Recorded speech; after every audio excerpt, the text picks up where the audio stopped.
know? Nah, it's all right. It gives us a little bit longer to natter, doesn't it? Okay. I'm going. Good. Guerrilla cricket. Whoa. Guerrilla cricket. Whoa. Guerrilla. Take guard, man the barricades, patrol the cover boundary. At last the time has come, this is a cricketing emergency. Hear this call to arms for every cricket revolutionary. Take up your bats and stumps for the test match insurgency. At first they tried to silence us, but we would not be silenced. They threatened us with lies, so we threatened them with violence. Che Guevara, Sangakkara, Joseph Stalin, Douglas Jardine, Robespierre, Darrell Hare, Vladimir Lenin, O'Brien Kevin, guerrilla cricket. It's not about the winning, it's about how many rules you break. Even in cricket commentary, this is the best advice to take. Pick guerrilla cricket, it's the finest choice you'll ever make. There's so much more to cricket than rev counters and a slice of cake. At first they tried to sanitize us and clean up our act, but people like it filthy, and we know that for a fact. Fidel Castro, Lenny Pascoe, Carlos the Jackal, Umar Akmal, Mahatma Gandhi, Grant and Andy, Brendan Behan, Austin Ian, guerrilla cricket. Stick with us, cause you know we're not the kind of thing that you see on the TV and the radio. So vive la revolution. First they tried to buy us, but we would not be bought. Okay, we were, but then we ran away, and we will not be caught. We would not give up the ghost when they left us all for dead.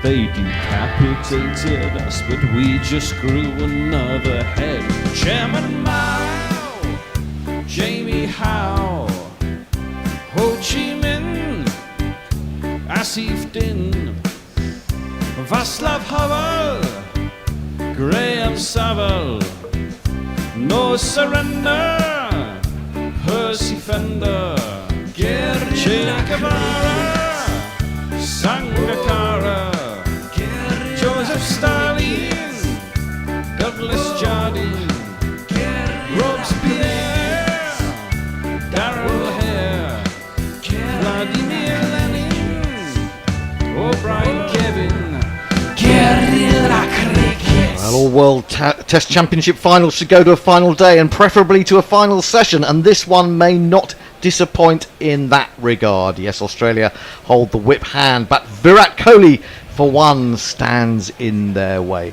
You know what we're going to say? It's one of these. A bunch of you stuff will happen. I put what it'll stew. This will be a crucial first hour. Cliches will tumble, exaggeration run rife. It will be a crucial first hour.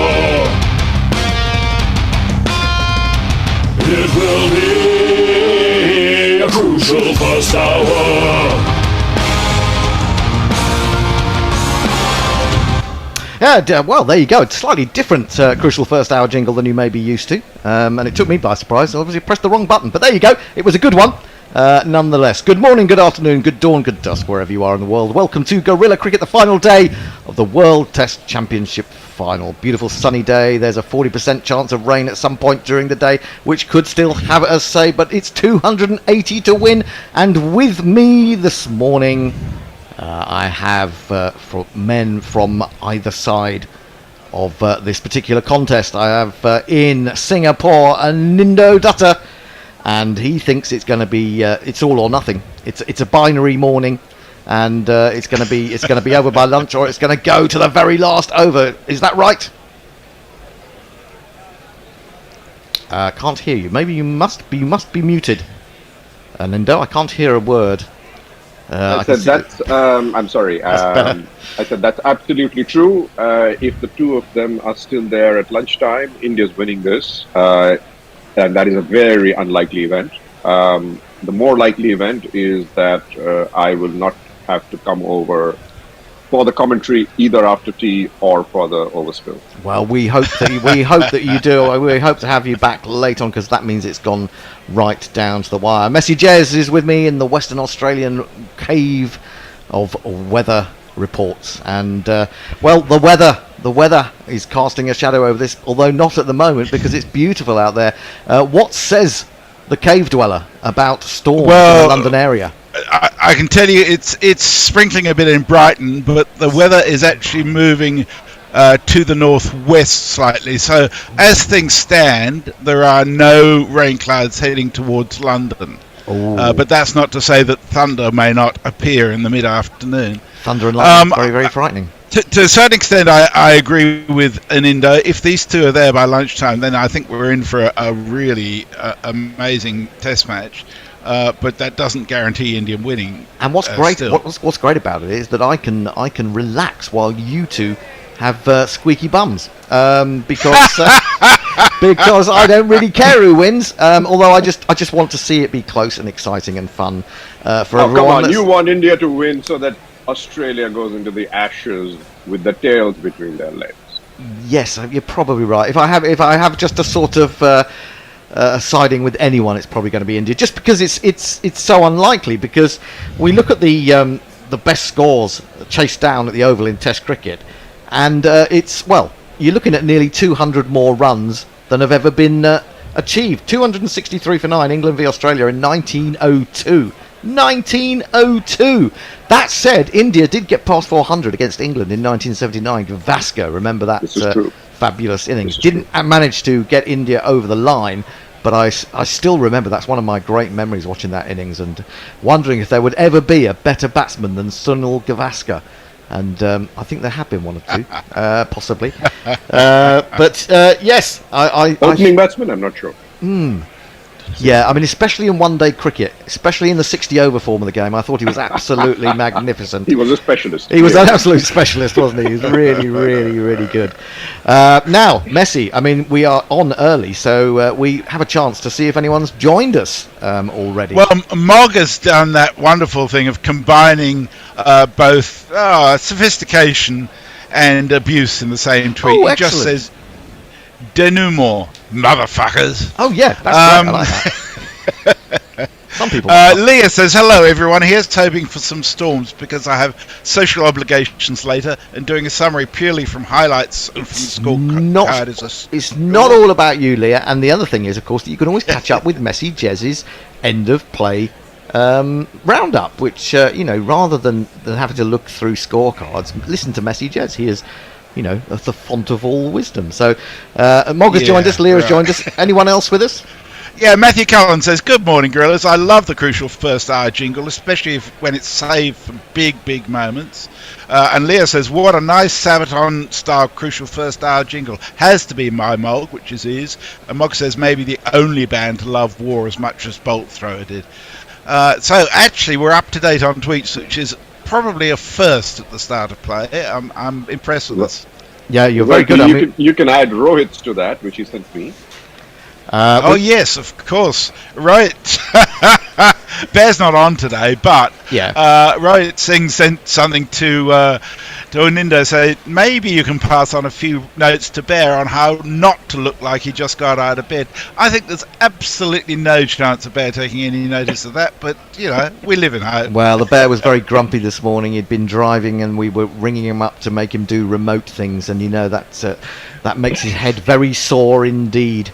And he obviously at that point he seeks refuge in the woods. We know what goes on there, don't we? That interesting point, actually, going back to the weather messages. Yes. You say that there's rain, a sprinkling of rain in Brighton, and it's coming northwest, which is coming towards London.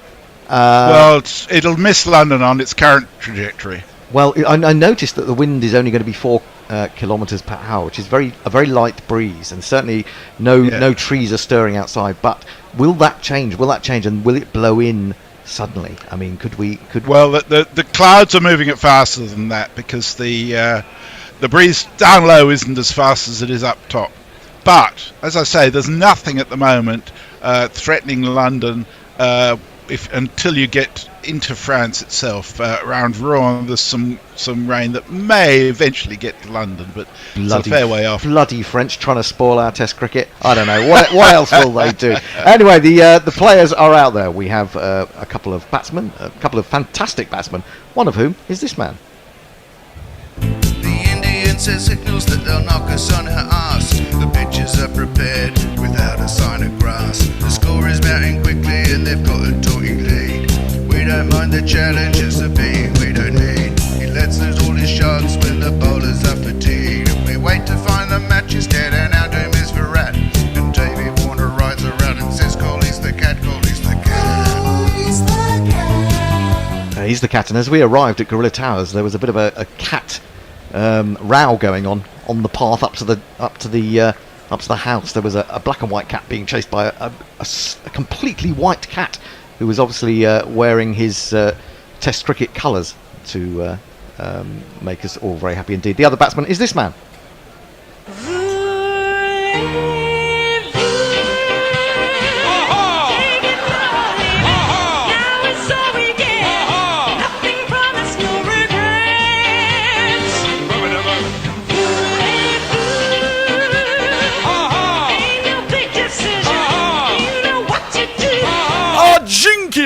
Rahane! Aha! And opening the bowling. Boland, Boland, Boland. Here comes Scotty Boland. Boland, Boland, Boland, Boland. Now, we talked about that little factoid yesterday that Scott Boland had got 18 of his 30 Test wickets before yesterday in his first 2 overs of any spell. So that's curious, isn't it? What can he do this morning in his first 2 overs? Can he get those early wickets that will make it a walk in the park for Australia, or will he be defied by 2 great men of Indian cricket? We shall see. The crowd is building, and I think we are almost ready to go. Rahane will take first ball, and Boland is running in outside the off stump, keeps low as he tries to chop that one. Ends up almost scratching the ground because it scuttled through. Now, Anindo and I were talking before we came on air that we felt the pitch was playing as well in that last session last night as it has done in the whole Test match from a batting perspective. Agreed. And the sun's been out already today, so you don't have the Naylor cloud cover or the Naylor mist coming in either. So that's a good. Nothing to suggest it's going to get worse. That's good. This ball is 40 overs old. We did see Cummins try to experiment with a bit of reverse swing late last night. Onto the front foot comes Rahane, plays comfortably into the covers, and there is no run. Of course, we hope the GPL is open. If the Bear's listening, is it open? Do you know, Messi, is the GPL open? I shall tell you in a second. I've got to log in again. I got to log in again. Just looking at the averages of batsmen to come. Bharat 17, Jadeja's 36. There's not a lot. You are kind of relying on these two to get off to a very good start this morning and blunt this threatening Australia attack. Yes, the Bear is as efficient as ever. The GPL is open at £46. £46 defended by Rahane. Comes off a thick inside edge up towards Cummins at mid-on. Comes in a fair way to do the fielding. We just had the light roller on first thing this morning. Looking the man who was in the big roller, the heavy roller in the heavy roller, has now got the light roller in his hands, or did have earlier today. And it looks like a toy. He doesn't look very happy, does he? I'm a bit bored with this. I want to do something else. Anyway, Boland 1 for 38 into Rahane, full ball stroked, but he might have done better with that. Might have put it away if he found the gap. He picked out mid off, and there isn't a run. £46 for the GPL. Now, if I'm not mistaken, you have to go to a new part of the website. Is that right, Messi? Do you know that? Well, no. Just click on the competitions link on the top of the website and it'll take you there. Okay. That's the easiest thing. GorillaCricket.com, and then go to competition across the top, and that will give you all the information you need to know about the GPL. You invest £1, and for every £1 you invest, you can have a guess on how many runs will be scored in the day. Boland in bowls, nicely stroked back to him by Rahani, half stopped by the bowler, and the ball spins away to mid-off. Estimate how many runs you think will be scored in the day, and if you get it on the nose, you get everything that's in the pot. £46 there to start with. The more of you that take part, the bigger the pot grows. And I suppose, we're talking about lunchtime. We might have to close it early, mightn't we? We might have to close it early. I have to get onto the bear about that after I get off on this first session. But normally you have until lunch. Boland, full, driven, trying to open the face this time, but catches it quite low down on the bat, and therefore there isn't the timing that he was looking for. It means that Boland has bowled the first over as a maiden, and there is no further progress towards that target of 444. Messi, who's with us? Colin says, we want to know Gorilla's opinion on the controversial highlight of yesterday. No, not the catch. Did Ajit indeed outdrink the bear? I don't think he drank at all, did he? I don't think he brought a lot of drink. He brought a massive bottle of vodka, a massive Jack Daniels, but then didn't actually drink any of it. I think it was mainly for us. But even for us, that's a lot. Is that why Bear's not around here? No, he was on the Furfies, whatever that is, some sort of Australian ale that was kindly sent in by Brian. Anyway, opening the bowling from the Vauxhall end is this man. Paceman Pat, and his baggy green cap. Early in the morning, just before the warm-up, he has to pull out with a dodgy back. Patrick Cummins! 1 for 42 from 9 overs. He's going to be bowling to Virat Kohli. What an important little contest within a contest this is. He's going to take a single. He's going to have to hurry. But I'm afraid that Stark was not very quick to run to his right. And then he had to pick up with his left. And so they were through quite comfortably. Messi. It's Messi wiping his nose. He's making noises in the microphone. Wonder what that was all about. So the first run of the morning, Kohli has got it. He's moved to 45. He's got a highest score in the fourth innings in England of 72. I saw this morning, so he's going to have to better that. I would wager, and brings Rahani down to face Cummins for the first time. He's on 20 from 65 deliveries, and Cummins is in, bowls, and he plays a good, straight, good length delivery towards Stark at mid-wicket, mid-on, and there is no run. Now, I don't know how tired those people are playing a test match and then playing back-to-back test matches, but after 3.5 days of this, I'm absolutely exhausted. I did have a day off. I did have a rest day, unlike the players, but I ended up doing the Smackdown all day, so I'm even more exhausted. The mental toil this takes, you don't understand, people.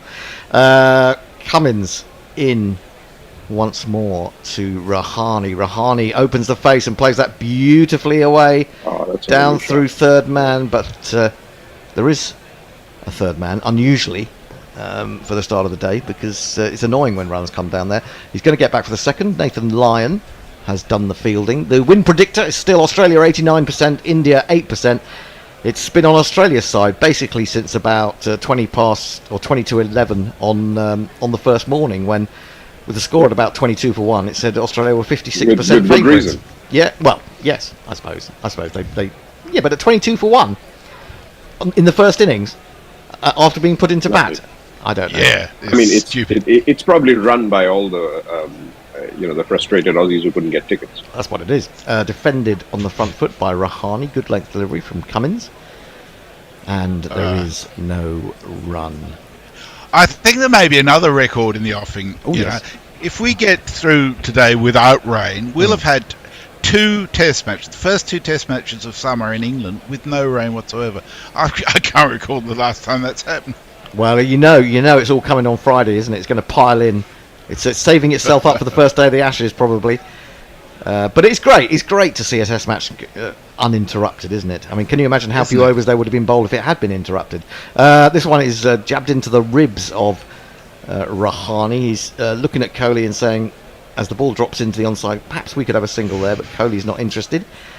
And so, score remains 167 for 3. An Indo.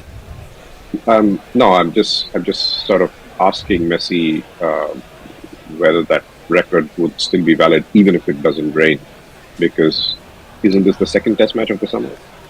Yeah, that's what I said. That's what he said. Two Test matches in a row. 2 Test matches in a row. Yes. Okay. Yeah. Mind you, that only ended up being a 3-day match, didn't it? Was it 3-day or did it go into the 4th day? No, it did finish in 3 in the end. It did finish in 3, yeah. Cummins to complete his 10th over into Rahane. Rahane opens the face again, runs it down to third man. This time he's hit it squarer, so it'll only be a single. He will keep the strike. He's monopolising the strike this morning after 2 overs this morning. 168 for 3. Messi. Muttley says, Woof, morning primates, managed to drag myself out of bed in time to tune in. Do we dare hope for an India win? Love and sausages. He also says, and this may be a reply to something else, pretty sure the white one was asking the black and white one for some of its patches, Doctor. This was about the cats. This was the cats that were fighting as we got here this morning. Right. There's a lot of cats around here. Dave Wood says, reporting for listening duty here. What news from the weather cave? Well, it's set fair for the time being. There may be something in the afternoon. Alexander Sutcliffe says, I'm tuning in too, about to go for a run and hoping for a few wickets before I get back. P.S. Didn't know you had a racist meteorologist on the team. He's not against the French, it's just against French rain. Yeah, French rain. I love the French. I love the French. I was also being slightly sarcastic about the way that a lot of British people do view the French. Boland and Kohli chops down. Sorry, it's not Kohli, it's Rahane. Chops the ball down onto his foot. Lucky his foot was there. He might have rolled back onto the stumps otherwise. It's, in the end, it escapes. Sorry, is it just me or does Boland look like a KGB operator? Are you being Russianist? Completely.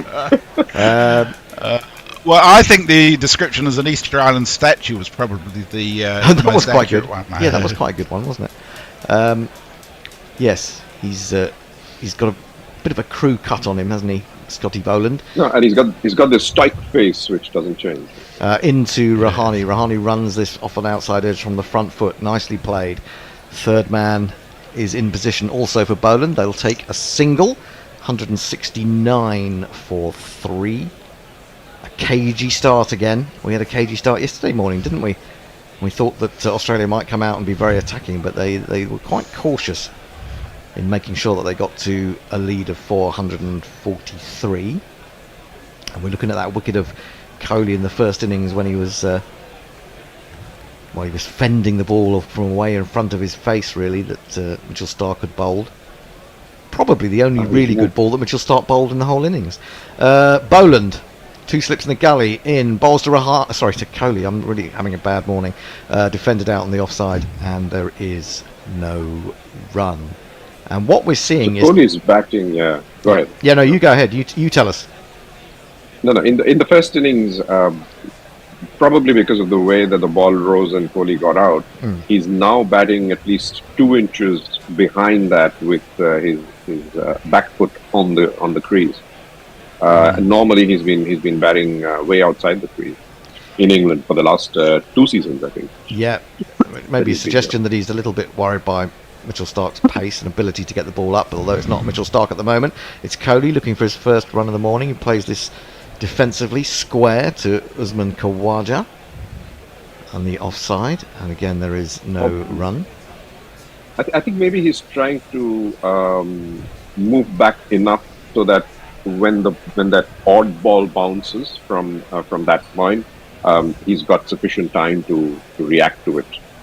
He was probably too close to it, he realised. Yeah, and I think, I mean, if you go back to when the great West Indian quicks were bowling, a lot of batsmen used to take a step back as the bowler was about to deliver to give themselves a tiny bit of extra time. Hits him on the pad, a peel. I think that's going down the leg side. Yeah. Chris Gaffney is not interested. Scotty Boland is quite interested. Cummins is running in. He's having a little conflab with Boland and Alex Carey. And That's well done. yeah, I don't think that didn't look right. And Cummins says, sorry, Scotty, and then pats him on the shoulder just to comfort him that the decision has not quite gone his way. But I think had they reviewed that, the decision would not have gone their way was anyway. way outside the leg. Yeah. That Didn't look out to me, I have to say. Australia bowling DRS success in the World Test Championship from 21 to 23 is only 26%, so they've not done very well. Yeah, India's up near 50, Aye. almost 40, 48, something like that. Oh, there That's you go. remarkable, 50% actually, because you'd expect it to Almost. be well below. Yeah. Here's Boland again. Final ball of his over. Kohli is forward, meets this one pleasingly, but not pleasingly enough to beat the infield. No run. There is the end of the over. 169 for 3. Kohli 45. Yet to score this morning. Rahane off and running on 24. Messi. Warren says, morning all. Mog says, imagine the conditions if cricket was played in the Nile Delta or next to the Amazon. Yeah. Farong says, greetings all. Hope everyone's well. Rain appears to be well southwest of London. May change as the day goes on. If Team Tata stick to my suggestions from last night, they will win. If they lose early wickets, then play for the draw, and everyone's a winner, sort of. I don't think it'll be a draw. I really don't. Very, very unlikely. Terry Fuckwit says, will Scott Bowling have to change his name if he becomes a batsman? Oh, yes. The Light Roller says, hello, folks. A bit late due to my cameo. Thanks for the mention, Hendo. Here comes Cummins. We'll come back. He's bowling to Rahane. Rahane opens the face again, dabs it through backward point. Doesn't go all the way to third man this time. Khawaja, I think it is, fielding it. Or was it Nathan Lyon who's come up now? So they just take the single. 170 for 3. It's interesting you talk about Scotty Boland sounding like a bowler. There was a batsman, wasn't there? There was I think he played for Somerset, Peter Bowler. Do you remember that? He was a batsman, funnily enough, back in the 80s. Well, I don't know of any bowlers that are called... one of his ancestors must have been a bowler then.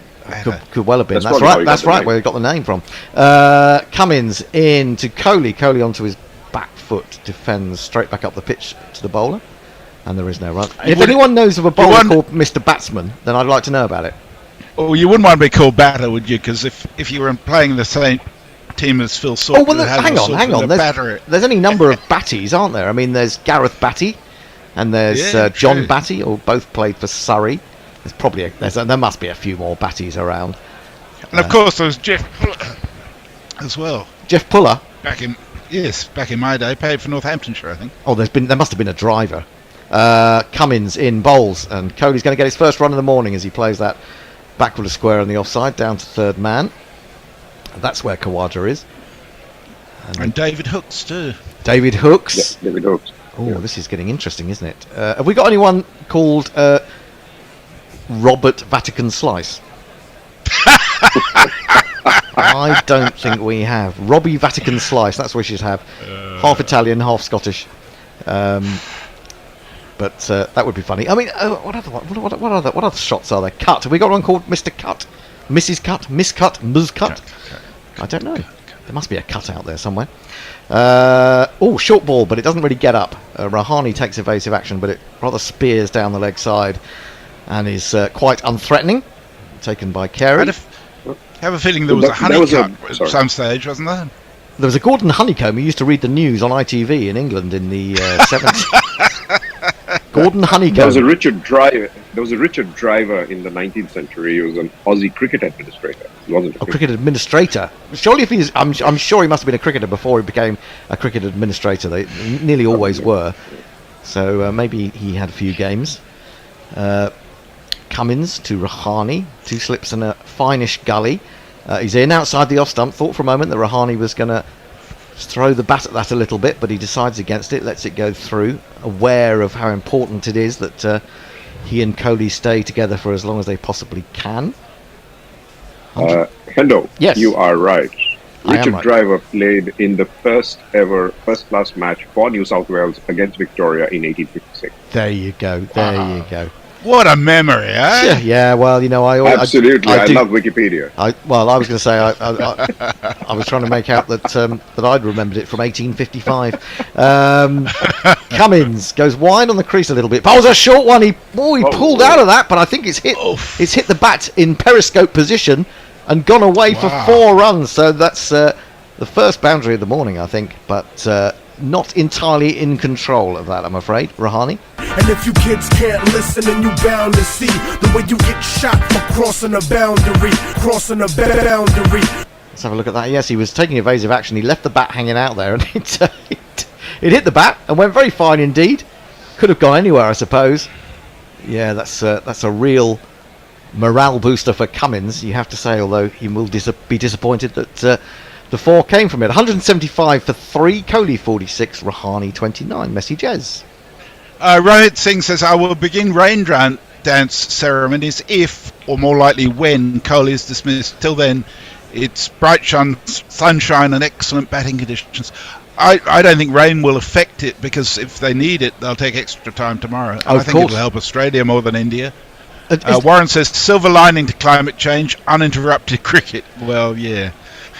Scotty Bow. Well, that's if they can bear to be out there and they're not singed within about 5 minutes. This is left alone. A little bit of a rising delivery from Boland, but the line was a bit awry, and through it goes to Carey.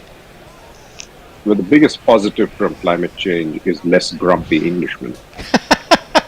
Well, I don't know about that. I mean, I'm finding this. We found this hot weather. I mean, when it got up to 42 in London last summer, it was unbearable because London just can't cope with that sort of heat. Yeah. I get the picture. Yada yada. Boland in, bowls to Kohli. Kohli reaches in front of his front pad and clips it up to Cummins at mid-on. Again, Weather is I mean, the English are unhappy if they don't have the weather to complain about. So you know, this is true. Yeah, we'll be just complaining about it's bloody hot. Go on, Bennett. Before I lived in England, I always wondered why every conversation with an Englishman starts with the weather, and then I think the first 3 days I figured that out. It's also because we're all so shy we haven't got a clue what else to say to each other when we first meet. Although there are exceptions to that rule.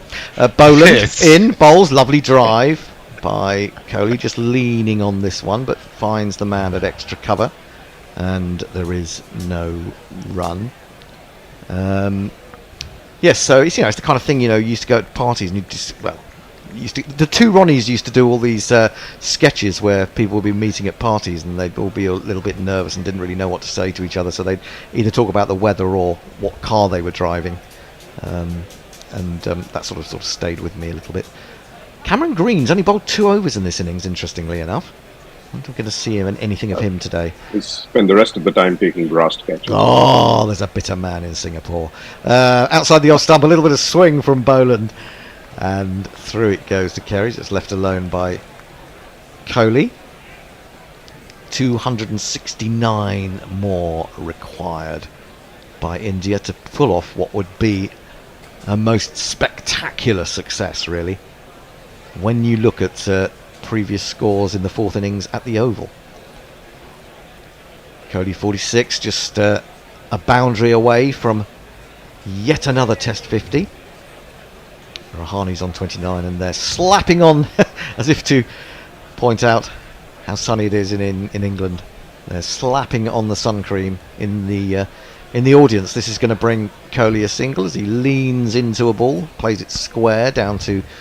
it's not so much a third man as a deep backward point. India move on to 176 for 3. Now, oh my goodness, now as an Indian fan, what is he... I have no idea what to say. He's riding some sort of weird... I don't know what it is. Weird, stunted sort of human Aussie being. Or maybe it's an Aussie. Oh, is that what it is? It's a stunted Aussie. Oh, we're all for stunted Aussies. I have no idea. But it's a good idea, though. I like it. Boland to complete the over. 2 slips in the gully, waiting, and nicely stroked up to mid-on even by Rahani. That is the end of the 45th over. It's 176 for 3. Messers. Mog says with Boland bowling, it's a KGB start, really. KGB. Leah says, wait, KGB operative? Kohli doesn't resemble a potato enough to be a Belarusian, and yes, Belarus still has the KGB. Light Roller says the website it's a bit choppy, so I just tried it. It seemed okay in Perth. I don't know if you want to try reloading the page, Light Roller. Mog says Brandon Glover, who plays for the Dutch, isn't a wicketkeeper.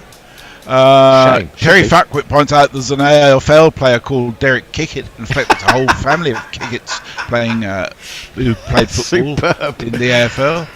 Warren says Ben Cutting. Yes. Colin Sarder says there's a Scottish umpire called Alan Cutter. This is a good theme, isn't it? It is. Is there a basketball player called Dunk? I mean, I know there's a cricketer. Is it Ben Dunk, the cricketer in Australia? Yes. There must be. And his first name should be Slam. Onto the front foot comes Kohli, pushes up to mid-off, then inspects the bottom of his bat. It's a hint maybe that the pitch is getting a little bit lower. But at the moment, it has been a KGB start, as Mog says. What are they known as now? FSB. It's almost as if you can sort of wipe your past. Were you FSB, part of an extermination group, political extermination group? Just change your acronym, and we can rehabilitate you. 2 slips of gully, cover point just in front, mid-off, mid-on, and then 2 men back on the onside. In comes Cummins, nicely played by Kohli, but he doesn't get it through the infield. Mitchell Stark dives to his left field, but they will come through for 1. Kohli edges up towards that 50. He's on 48 now. What's tickling you, Messi? We're getting deep into nominative determinism. As Mol points out, Joe Strummer was pretty handy on the guitar. There is a fascinating book about surnames, and I've got it at home, and how surnames developed. And you'd be surprised. It's quite obvious in a strange way, more obvious than you would think. Baker. Is obviously why someone would be called Baker, etc., etc. Oh, now that's hit him on the pad. It's come back a long way, but Cummins is not even interested in that. It must have been going over the top. Yeah. So he. There was a Kiwi player called John Gully. John Gully, very good, very good. Is there anyone called Third Man? That's a question. There is a cricket book called Reminiscences of Third Man or something like that. Well, I worked for a magazine in the 90s called Third Man, actually, which is a very good magazine. It didn't last long, sadly. But, in comes Cummins again, bowls to Rahane, who's letting that come to him, gets his head right over the ball, presents the full face of the bat, and it pings off the bat with lovely timing, but no attempt to get a run. So he remains on 29, 177 for 3. So that's 13 runs added in this KGB 25 minutes or so. 267 more required by India. We're just waiting for something to happen, aren't we? We're waiting for a boundary, we're waiting for a wicket, but neither, or apart from that one rather lucky streaky boundary for Rahane. In comes Cummins, bowls onto the front foot he comes. He'll take another single as that runs away through where a sort of an orthodox gully would be. Cameron Green is at a very fine gully. It's picked up at backward point. They get through for the 130 to Rahane now. It's a 14th run of the morning. Sorry, I just had a thought. Was it a funny thought? There was, of course, a cricketer by the name of Monty Noble. Oh, yes, who's that from? Is that you? Yeah. Oh, that's one of your own jokes. You just thought I'm gonna have to share this. You'd have had to tweet it in, wouldn't you, to yourself? Yeah. Here comes Cummins again. Final ball of the over to Kohli. He's in it short, and he plays that with a little bit of discomfort. Couldn't quite get into position to get the full cross-bat shot in, so rather just sort of eases it away off his ribs through square leg, and they take a single. He moves to 49. He'll keep the strike. India 179 for 3. Who else has been in touch? Farong brings us an interesting name. He says Napoleon Einstein was part of the India Under-19s World Cup winning squad in Malaysia in 2008. Yes. By Virat Kohli. Yes, he I made remember his that. Ranji debut for Tamil Nadu, and he was also a member of the CSK. Napoleon Einstein is sort of an each-way bet, isn't it? Einstein's either going to be a dictator or a fucking Nobel Prize winner. Jesus. Or he's going to be a great strategist and emperor. Depends on which country you hail from. Oh yes, that's true. That's very true. It's Yes. true. A Monty Nobel Prize winner. There we go. Sorry, it's rolling. It's rolling. And writing, considering the English team already has Salt and Butler, bring back Alan Lamb, throw in some pepper, and let's dig in. Oh, has he got an edge to that? Crowley coming forward. Well, Labuschagne thinks he has, and he's running in from the cover position. Alex Carey says, I don't know. If Carey says, I don't know. Cummins is running in. Smith now is, well, he could have been. Well, Steve Smith thinks every ball is an edge, even if it's going past 6 stump. Well, believe it or they're not, going for it. They're going to review it.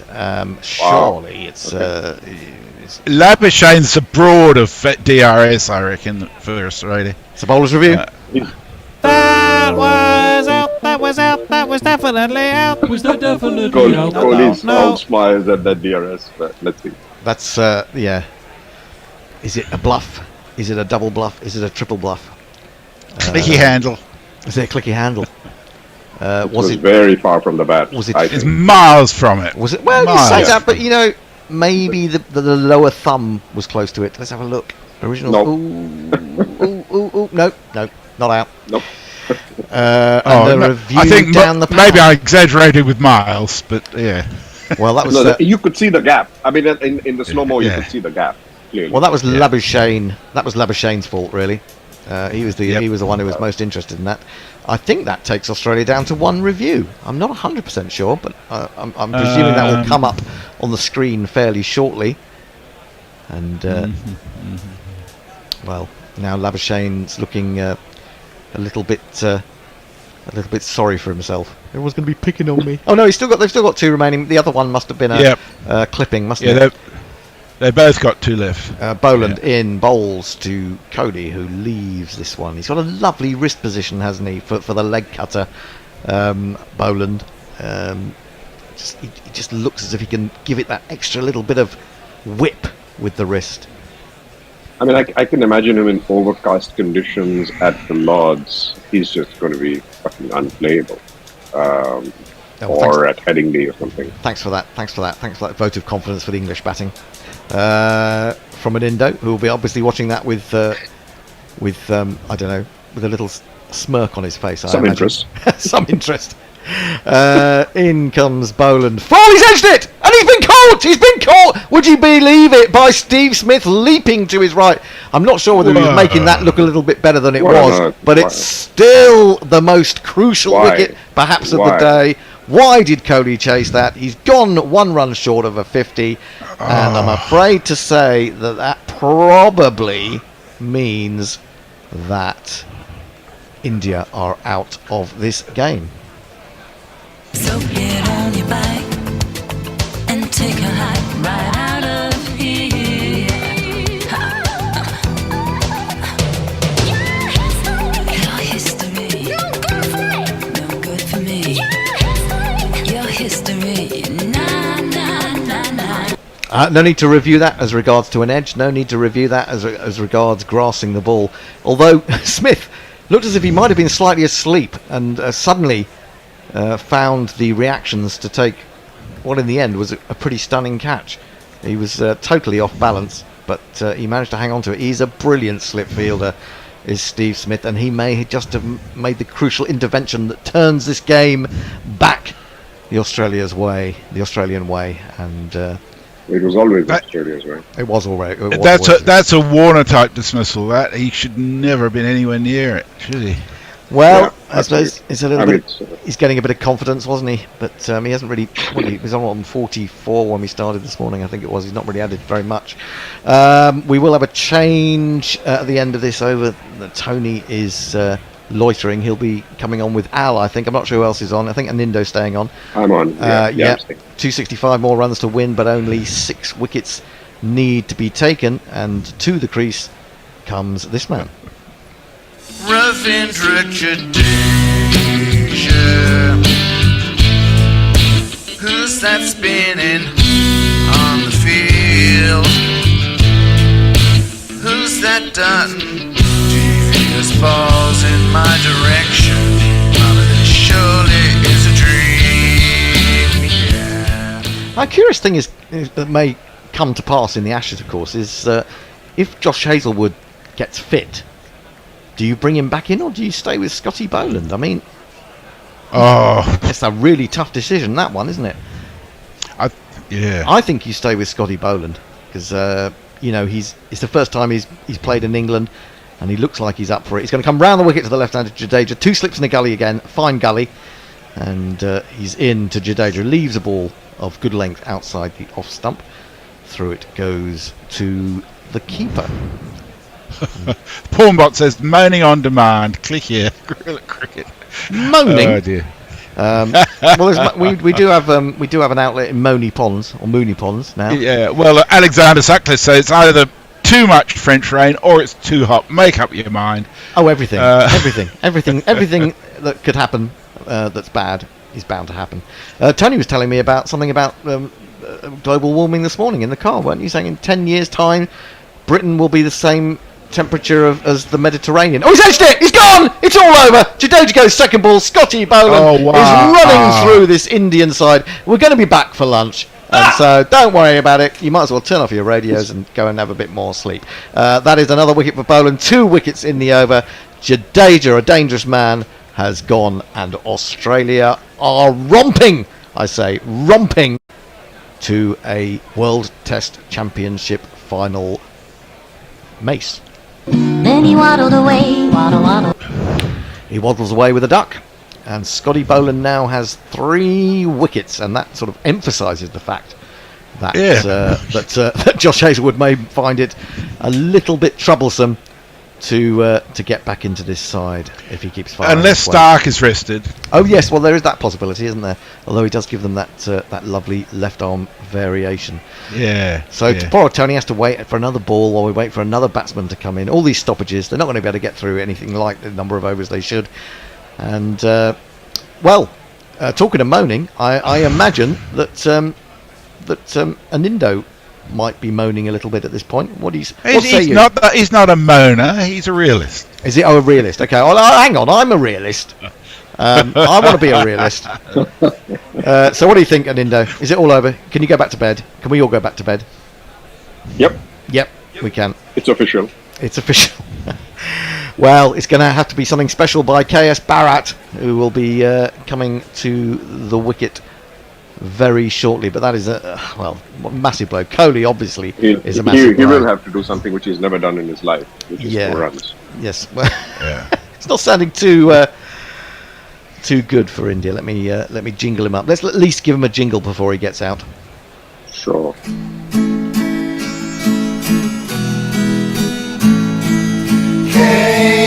KS Bharat. Indeed. He's come to the crease, and suddenly India, from being 179 for 3 or 179 for 5, as Geoffrey Boycott used to say, had 2 wickets to score. It's probably not like that. But what about if you had 3 wickets to the score, 3 slips in the gully, and he's edged it! Oh, it's just gone over. Was it Smith or was it Warner at first slip? Smith, Put in the leap. Just couldn't bring it down. No, it was Warner, I think. It's too small. If you will have such a short arse at first slip, you won't get 3 wickets in an over. That is the end of an extraordinary over that has turned it straight back to Australia. And I will remind you how you can help guerrilla cricket thrive in the future while Tony gets into position. We need your Alternative cricket commentary, bringing you laughs, bringing you jingles, bringing you joy. We are gorillas. We need your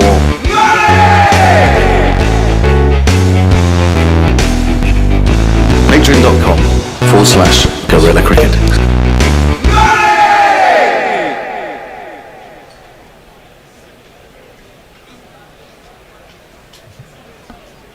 Well,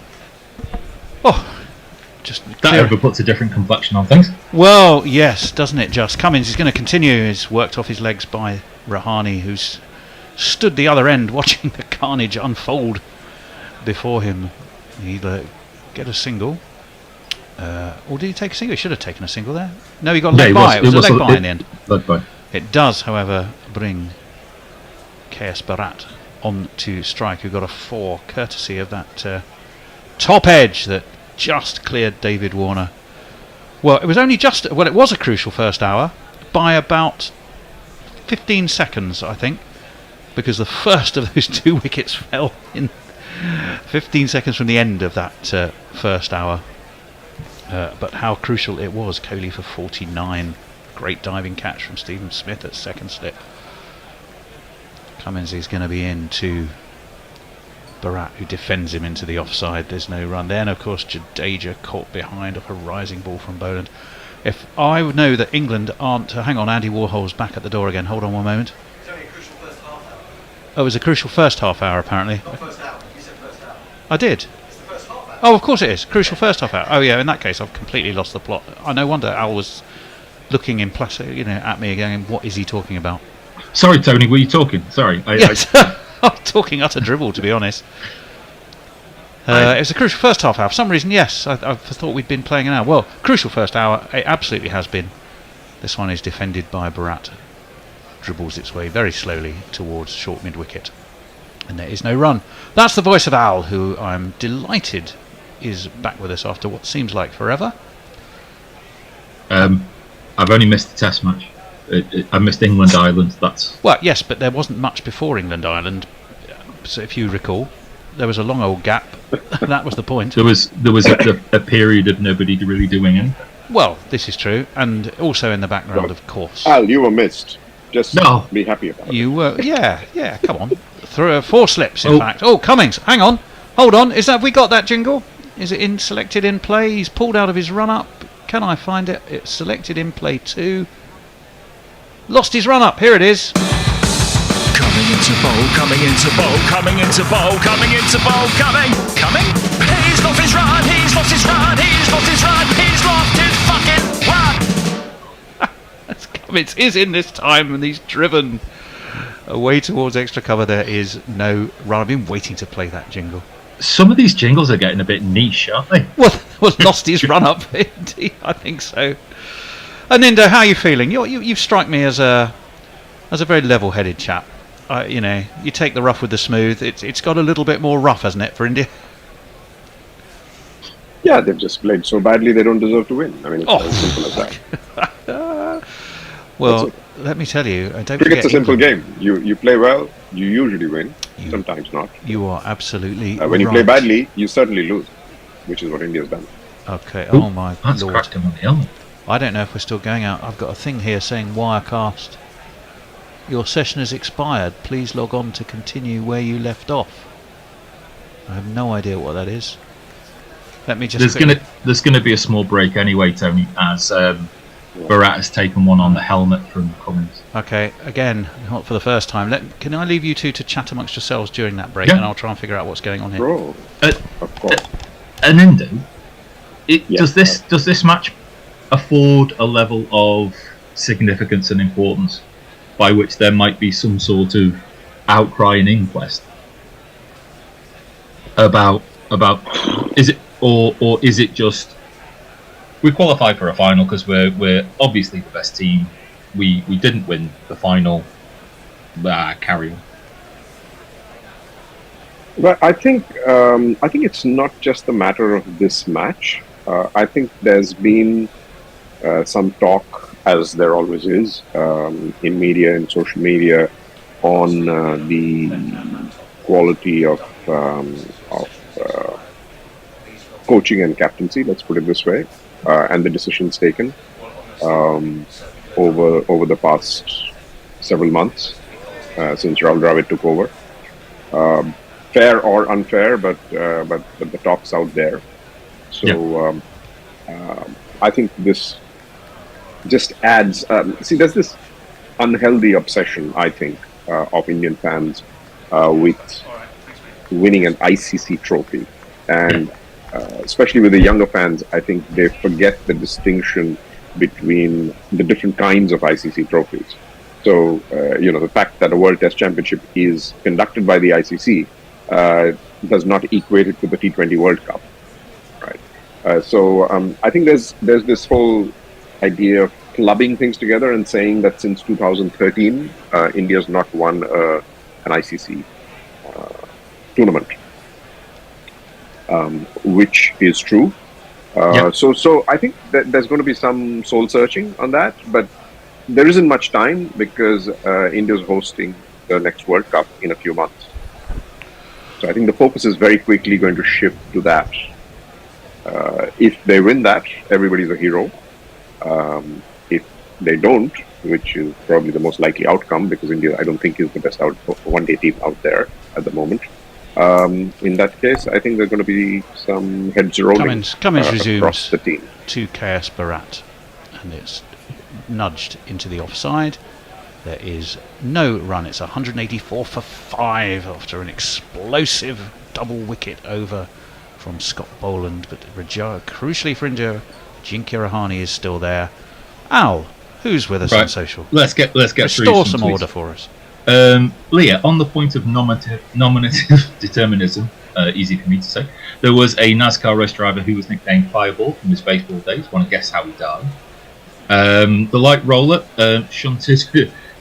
stunted Aussie or leprechaun. I think it was the latter, probably thinking about Warner there. There was some talk about someone called Napoleon Einstein. I tweeted in and asked if that was the man from Uncle. Morg, I always knew that Kohli was a pea-hearted choker. Motley, well, fuck. Rohit saying, good night, everybody. Enjoy the Ashes. Suter Who. Get in barrel. Decent catch from the Pigster. Prong is out of date already by saying, could it be all over now that Kohli's gone? Now that Rahane... Boland is relentlessly accurate as he's into Rahane. He catches on the top of his thigh. Would have been going down leg side and slightly high anyway. But he doesn't give you an Indo, does he? Any breathing space to Scott Boland. He's pretty relentlessly accurate. He's completely relentless. I mean, it's amazing that they find someone to who's probably cloned from one of Josh Hazelwood's cells. Yes. Well, it's a nice problem to have, but they will all get a go in the concertinaed 5-test Ashes series that's got to be all over in a heartbeat with no real rest and recuperation time. 2 slips in a gully for Boland. He's into Rahane, who's guided him to backward point. They thought about a single. Bharat had set off, and the throw came in and hit the stumps, but he got himself back in time. And Australia now, whose fielding, I have to say, in this test has not always been exemplary. They put down 3 catches, didn't they? As they probably could have closed the game out far earlier than they did. But nonetheless, today they are bang on it, as you would be if you've just got rid of Virat Kohli.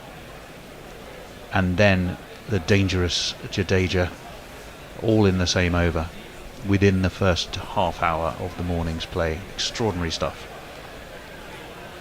184 for 5. And Boland is going to turn at the top of his mark, in from that pavilion end. Again, he's caught the pad. Looks to me that's going high. right outside the leg. Down leg and slightly high, I reckon. And high. Yeah, high as well. Well, they're going to have a little chat. The Carey Boland Cummins think tank.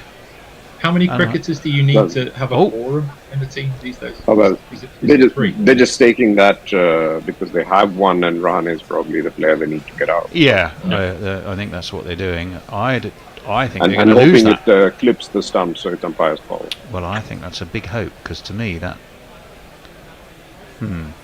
I certainly didn't see that as even that close, so we'll have a little look. Yeah. No one's checking the no ball yet, where had it been Cummings one would have felt compelled to. Maybe not as high as I thought. Catches him above the top of his pad though. Certainly there's no hint of an inside Don't see that edge. hitting leg stump though. I'll just be off video for about 10 seconds. Okay, no worries. Yeah, so... At best umpire's call would be my... Yeah, I'd go along with Yes. that. Pitch is slightly outside off. The impact is in line. It's missing. Wicket's missing. Yeah. So that review has They lose the gone review. for Australia. I think that was an Indo, a little bit of excitement running away with them there. I mean, they're not sitting looking at a big TV as I said, like we I I think they just decided that it was worth it because once Rahane goes, I mean, they could pick all the wickets in the next half an hour. I mean, Yeah, that's what they figured. I mean, Rahane has the hopes of a nation on his shoulders, and those hopes are fairly frail at this stage, it must be said. Of getting to lunch. As here comes Poland, defended by Rahane. Well, KS Barat can certainly bat. But once one of these two goes, well, I think so. I'll just have a look. We're having a look at those He's wickets. He's got a test average of 17 to... Yes, that's as maybe. Well, cometh but the he's hour, got cometh the one. Barat. He's got one supporter in Tony in the world for his batting. He's got. Which is a good start. He made 44 in Ahmedabad. Mind you, I could have probably gone out and knocked off a few in Ahmedabad, to be honest. That is hyperbole. This one is flicked away by Rahane. Out towards mid-wicket. He's going to get a single. He's going to give the strike back to the magnificent batsman that is KS Barat. Any more hyperbole, and you'll be using we when we talk about Watford. The we? The Royal We. Yeah, the Royal We. Well, I do talk about we. We played well. We didn't play. Yeah. Well, I do talk about Watford in the collective sense. As a fan, one is part of the entity, aren't they? Well, if you could have knocked off that many in Ahmedabad, why aren't you batting for Middlesex? I said I could have made a couple, or few. I didn't say I was going to go out and thrash 100 in Ahmedabad. That's a bit inside edgy by the excellent Barat, whose running is sharp as well. He's bang on his game, is KS Barat. And he's got himself another single, and he's moved on to 5. And Indo seems to be chortling. I have literally no idea why. It's 186 for 5, 49 overs gone, and we're going to hand you back to Al. Okay, the light roller. Is this the collapse I predicted in the first innings? And then he also says, the light roller also says, Notts versus Warwickshire might be my next quarter call. Warren goes, Al, Warren, pleased to see you. Joshua Letford, Australia can't pick Scotty 6 for 7 at the G Bowling. We need Mitchell Stark for his ability to bowl magical, wicket-taking, game-changing spells. Absolutely. Here we go. Well, we've got to change of bowling, gentlemen.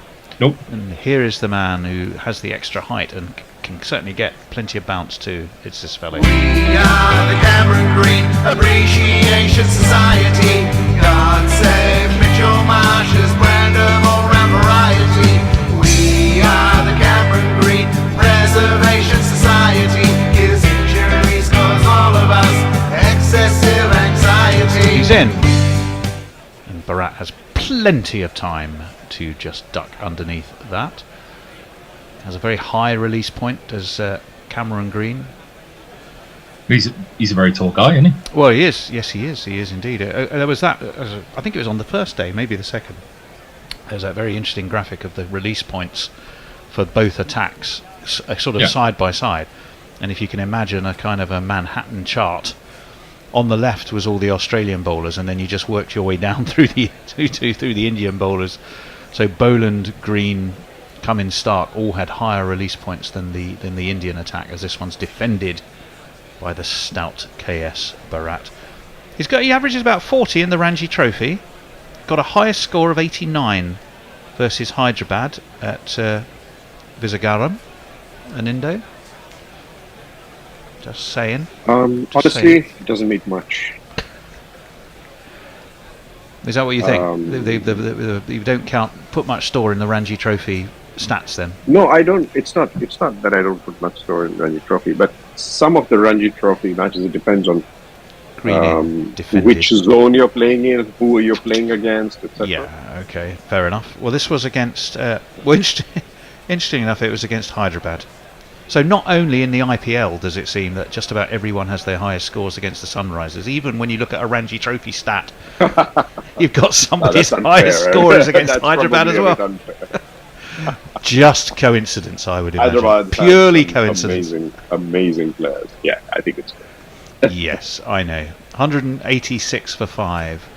Past the outside edge of KS Barat. And that one he did, even as magnificent as he is. He did have a little flinch in the general direction of that one, but it. Surely not, Tony. That must have been a wonderful leave. No, he knew he had a little shot. Was it a full nibble or was it just a half nibble? It was a nibblette. A nibblette. It was a nibblette. I would describe that as. Hopefully, this is what we're going to see. I mean, he thought it was milk chocolate. Then he found it was dark, but then he thought. All right, I will take that back. That was. Oh no, that was the edge from earlier. I thought we were seeing that was Jadeja. his nibblette, but we weren't. Barat. Oh, that one does leap up at him from green. My word, that one spat up at him, and Barat did well to keep it down. And he got a single as well as it was away into backward of square. And India, well, they started the day with the highest of, with hope. Let's just say not the highest of hopes. Some hope, yeah. But 280 needed, started the day 164 for 3. I mean, getting 280 runs in a day is certainly beyond, is certainly within the reach of almost any test team these days, I think. But to lose Kohli and Jadeja in one Bolland over was a hammer blow to those hopes. Green in over the wicket, left by Rahane with big high leave, and that one seemed very gentle. It almost looked like a gentle loosener to me. Bounced twice before it got to the keeper. Yeah. Anyway, to be 187 fair, for 5. Tony, I mean, sorry, I was just saying that to be fair, WinViz had 88 or 89% for Australia when we started. Yeah. I had Australia at 81%, so it wasn't that far off. But there was hope. There was hope. 97. Yeah. Now it's probably 97. No, I understand that you are. And 3%. You are hoping 3% for is a rounding error. Even in the crowd, we're seeing a couple of Indian fans who are just asking now for rain, which I think is a tad desperate. It is definitely cloudier today, though. You have to applaud the impromptu artistic skills, then, don't you? Well, I've noticed this has become a bit of a trend. I mean, these guys look like they're doing a sort of a business workshop. Do you want me to hum the music of the gallery from Tony Hart's program? Oh yes, please. Do do do do do do do. Yeah, that's right. But I've noticed quite a few people as well. That's right. Do do do do do. Yeah, quite a few people have like wipe away boards so they can write their little message, hold up the board, have it read, and then wipe it, and then write another message. Very practical. That is very practical. 2 slips in the gully. Stark is into the attack, so I need to jingle up Mitchell Stark. Australia ringing the changes a bit. That's defended into the offside while I try and locate where Stark is hidden in this infallible filing system. Here he is. Mitchell Stark believes the truest hunter is the one who sees this guarantee. Mitchell Stark holds milk on the seas. 6 for Bharat, 31 for Ajinkya Rahane upon the very thin hopes of India resting. And he's going to take 2 there because he steered that nicely around on the 45, and he will get 2. So he moves on to 8. His partner Rahane 31. Rahane, of course, one of the not out overnight batsmen. He was on. What was he on overnight? He was on 20 overnight. He's added 11 to that this morning. 50 overs, not on the newest ball. I mean, the ball is going to be a tad sloppy and sluggish unless there's any hint of reverse, given that we do definitely have rather more oppressive weather conditions today. Never mind whether the water's rising off the Thames, and as per Gary's theory, there is definitely more cow cover and more humidity defended. That ball from Stark by Bharat, very solid. What's Tony's theory? Sorry, what's my theory? Gary's theory? Oh, did you miss this? Yeah. Oh, this was the Scouse sage. His frankly balmiest. He had this theory. Don't prejudice this. His theory, let me tell you, was that because the oval was quite close to the Thames, the rising of the tide on the water from the Thames would in fact create a rising of the moisture, and that would give you more movement, almost in line with the tides apparently, as this was guided past the wide, third slip, but there is no second slip, so it's really a first slip and a third slip. Down to third man, they'll take a single. Well, interesting. Well, There would be 2 points in counter to that, which is, do you know how far away the Oval is from the Thames? Oh, very close. Second, No, it is very close. But it's not that close. Well, I suppose Vauxhall Bridge. No, it is. True enough. Okay, so by the same token, Yes. surely the ground where it would hoop around the most would be Afghanistan, right by the beach. Well, you have slightly different overhead conditions sorry, Sri Lanka, as well right by there. the beach. Well, no, and somebody did make that very specific argument. What about Gaul then? In comes Stark, defended by Ajinkya Rahane, nice and solid too. Well done him. And some of the West Indies pitches, and the Thames doesn't have enough of a tidal flow to make any sort of impact like that, surely. Cardiff is also by the coast, isn't it? And also, right on the River Taff. In fact, if you look at Sapphire Gardens from an aerial view, you just go up the river and you've got the Millennium Stadium literally just a 1 minute walk away. It's a bit like looking at the Trent and seeing the two football grounds and the cricket ground all nicely within view near the river. Last ball of this Stark over, he comes around the wicket to Rahane. That did bounce and was easy enough for Rahane to leave. It means at the end of that over, India have progressed to 190 for 5, and we've had 51 overs. Who have you got, Alan? Right. I'm going to get through hopefully a load of tweets. Raffles the Gentleman Thug talks about the introduction of helmets has removed batsmen's ability to avoid the ball. So I'm not sure if Raffles is advocating for people not wearing helmets. A bit of a weird take there. Mog, he's lost his run-up thing, worked out better than I thought it would. Motley, was that the second wicket in the over? Can I go back to bed now? Which is why it is that we're so far behind. Messages, I can see that it's clouded over. Maybe that evaporation from the Thames has finally arrived. Mayank woke up at 6 a.m. for this and literally one ball in, India begin to collapse. Can't wait for all these old parts to retire. Sick of Kohli, Sharma, etc. Hello. Wow, that is almost sacrilegious. Well, indeed. Messages, so expect the Gujarat Titans to bid furiously for the Bear and the Bishop in the next IPL auction, and they'll be able to do their podcast from the moat. Well, I was about to say they may not be keen on our cricket, but we'd bring them a fabulous pub.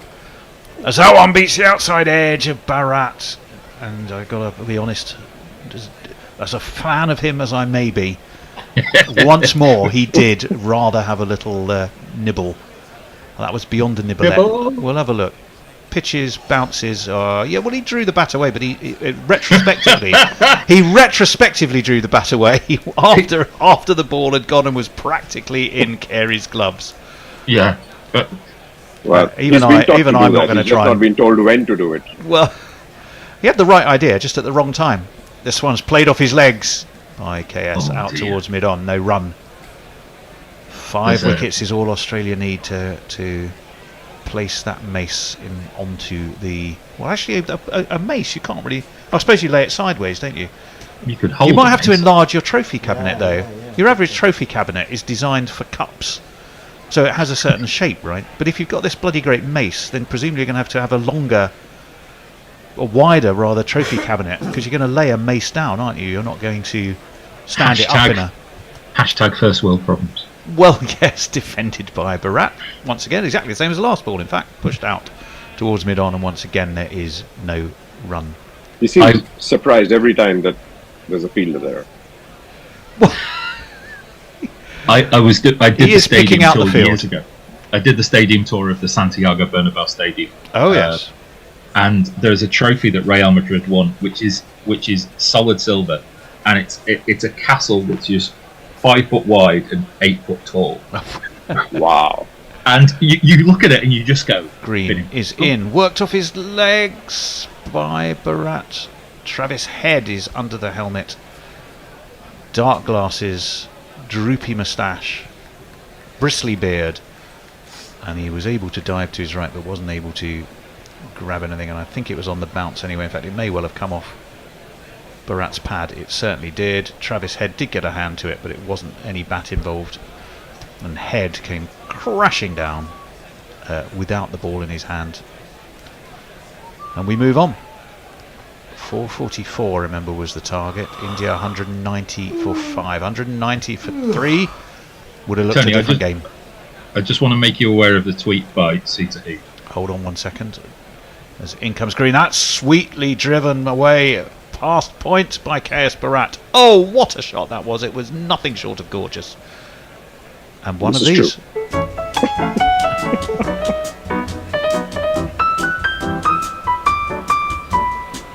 Suitor who? Your man comes of age, Tony.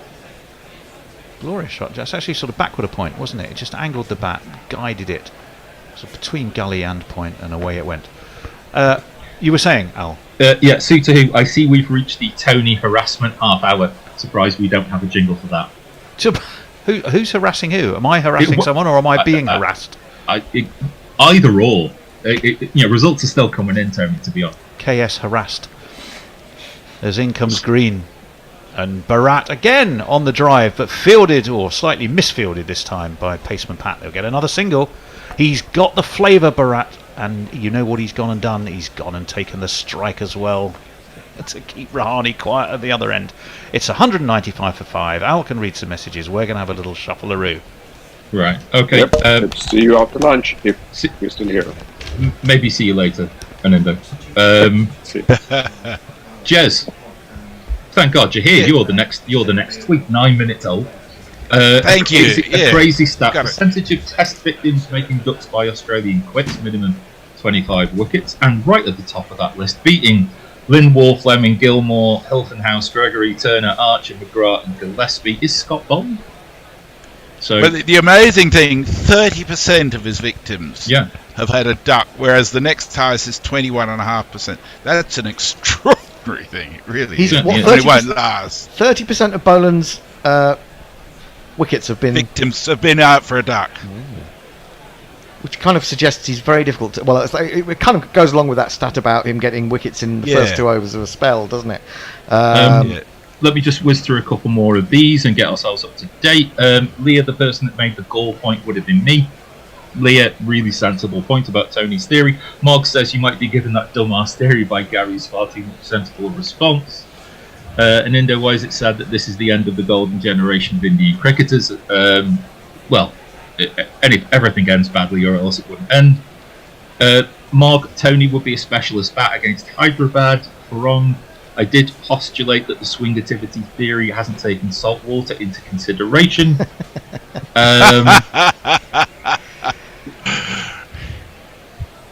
And with that, you're taking over, Al. I think on ball by ball, are you not? I just wanted to get Jez up. You are switching so quickly. Well, thank you for that. That's very kind of you. I also want to invite you, Al, if you're available, to do the roundup with me after stumps.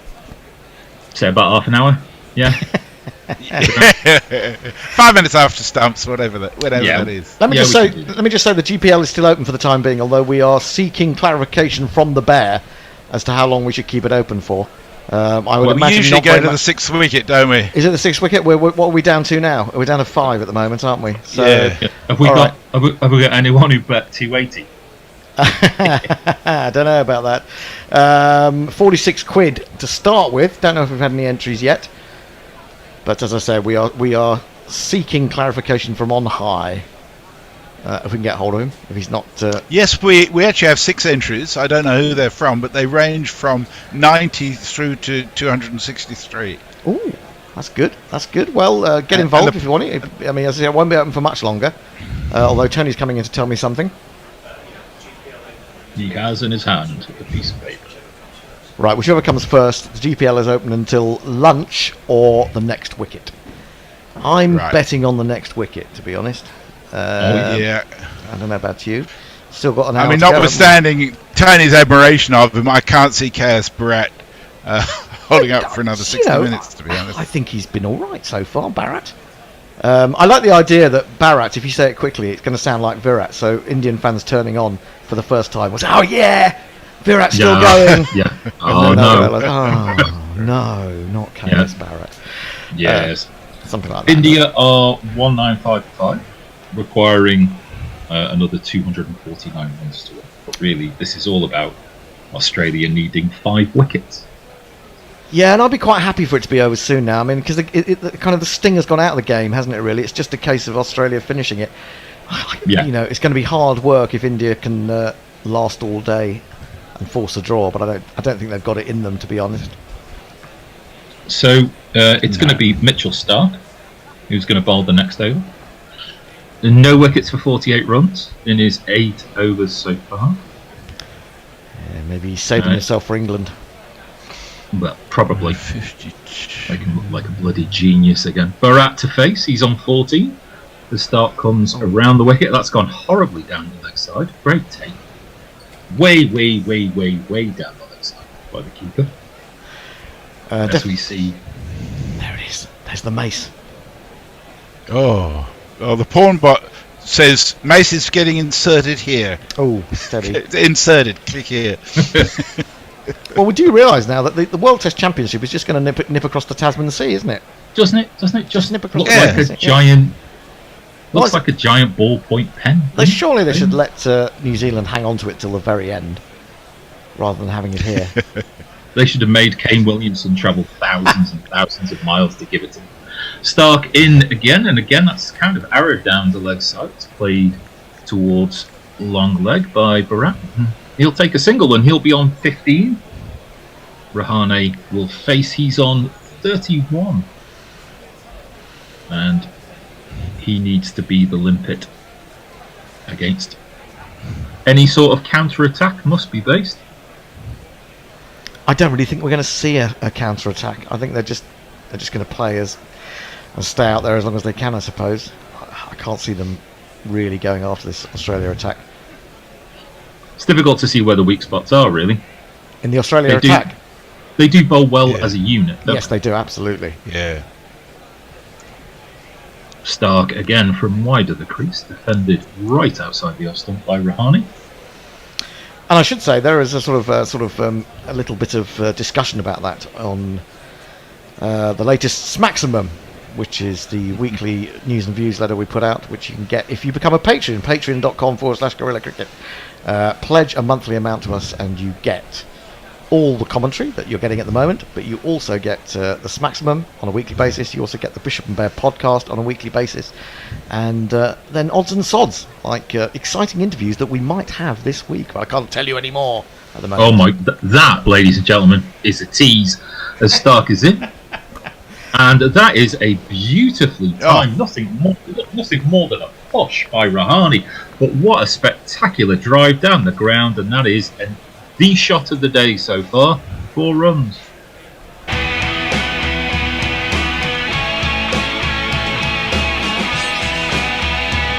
Are we jingling or not? Out here. What a shot! That was a lovely shot. That was a lovely shot. No one seemed to move. I know. Blink of an eye. It was killing Stark softly, wasn't it? With his beautiful hands. With his drive. With his lovely hands. Oh dear. Yeah, well, I told you about that. There's a disturbing increase in a cappella jingles occurring this match. True enough. Stark responds with a filthy delivery down the leg side. Rahane will take that to long leg. Takes a single. Well, 201 for 5. I talked to you. I mean, I mentioned that one of the shots of the year of life, one of the shots of my life, was played by Ajinkya Rahane in the final of the IPL when he sort of four defensive for 6 off Josh Little, and I mean that was almost as good, that one, although it went all the way on the ground. It was in that vein. No attempt to really put force into the shot. It was just exquisitely timed. Yeah, it was like Stark bowled it against the wall. As that is just fended by Bharat, this last ball of the over. Into the covers, there'll be no run. Bharat's on 15 and India 201 for 5. Cheers. Just Ideal says, as the number 1 member of the Gary Naylor fan club, Tony Bishop, I insist you desist from such scurrilous slurs without the said Gary Naylor being present to defend himself at length. Hang on, can I ask a question? Is that was Just Ideal, was it? Yeah. Is Just Ideal? Are you one and the same of the guy who sometimes emails us in the Gmail Gorilla Cricket basket saying, "Get that Gary fella on. He's marvellous. Get that Gary. Are you that same man? Is that you? I've got a feeling it could be." Is that signed by G. Naylor? Yeah, well, you would think so. Well, his Twitter handle is actually ideally just. Oh, right. Mog says, come to think of it, has Gary factored in pollutants and microplastics in his theories? Oh, I'm sure he has. Yeah. I'll give you the short answer. No. Green continues. Half driven, half defended by Rahani to mid-on, and mid-off, and there's no room. I do think there's a chance of these storms coming in. It's got very still outside. It's definitely, it's not gloomy. I mean, there's still a certain amount of blue sky, but it's mottled blue, and it's beginning to feel oppressive in London, and we're not far from the Oval. So just maybe hang on in there for a while. Hang on in there. About a full pitch delivery. March towards middle and leg stump. An attempted on drive by Rahani, but hits the fielder, and there's no room. I think that some of Rahani's timing is reminiscent of, I think one of the best timers of cricket ball I've ever seen is VVS Laxman, and some of that is reminiscent of him. Gorgeously, almost laconic in his timing, but effective. Well, currently the nearest rain is around Reading, and it's very scattered there too. Short pitch delivery outside the off stump. Rahani takes suitable evasive action, and that's through to the keeper. Best thing for Reading, bit of rain.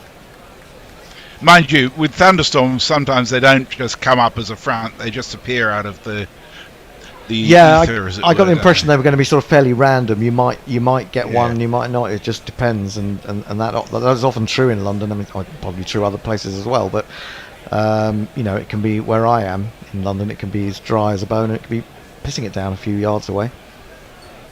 That is back of the length, well defended by Rahani into the offside field.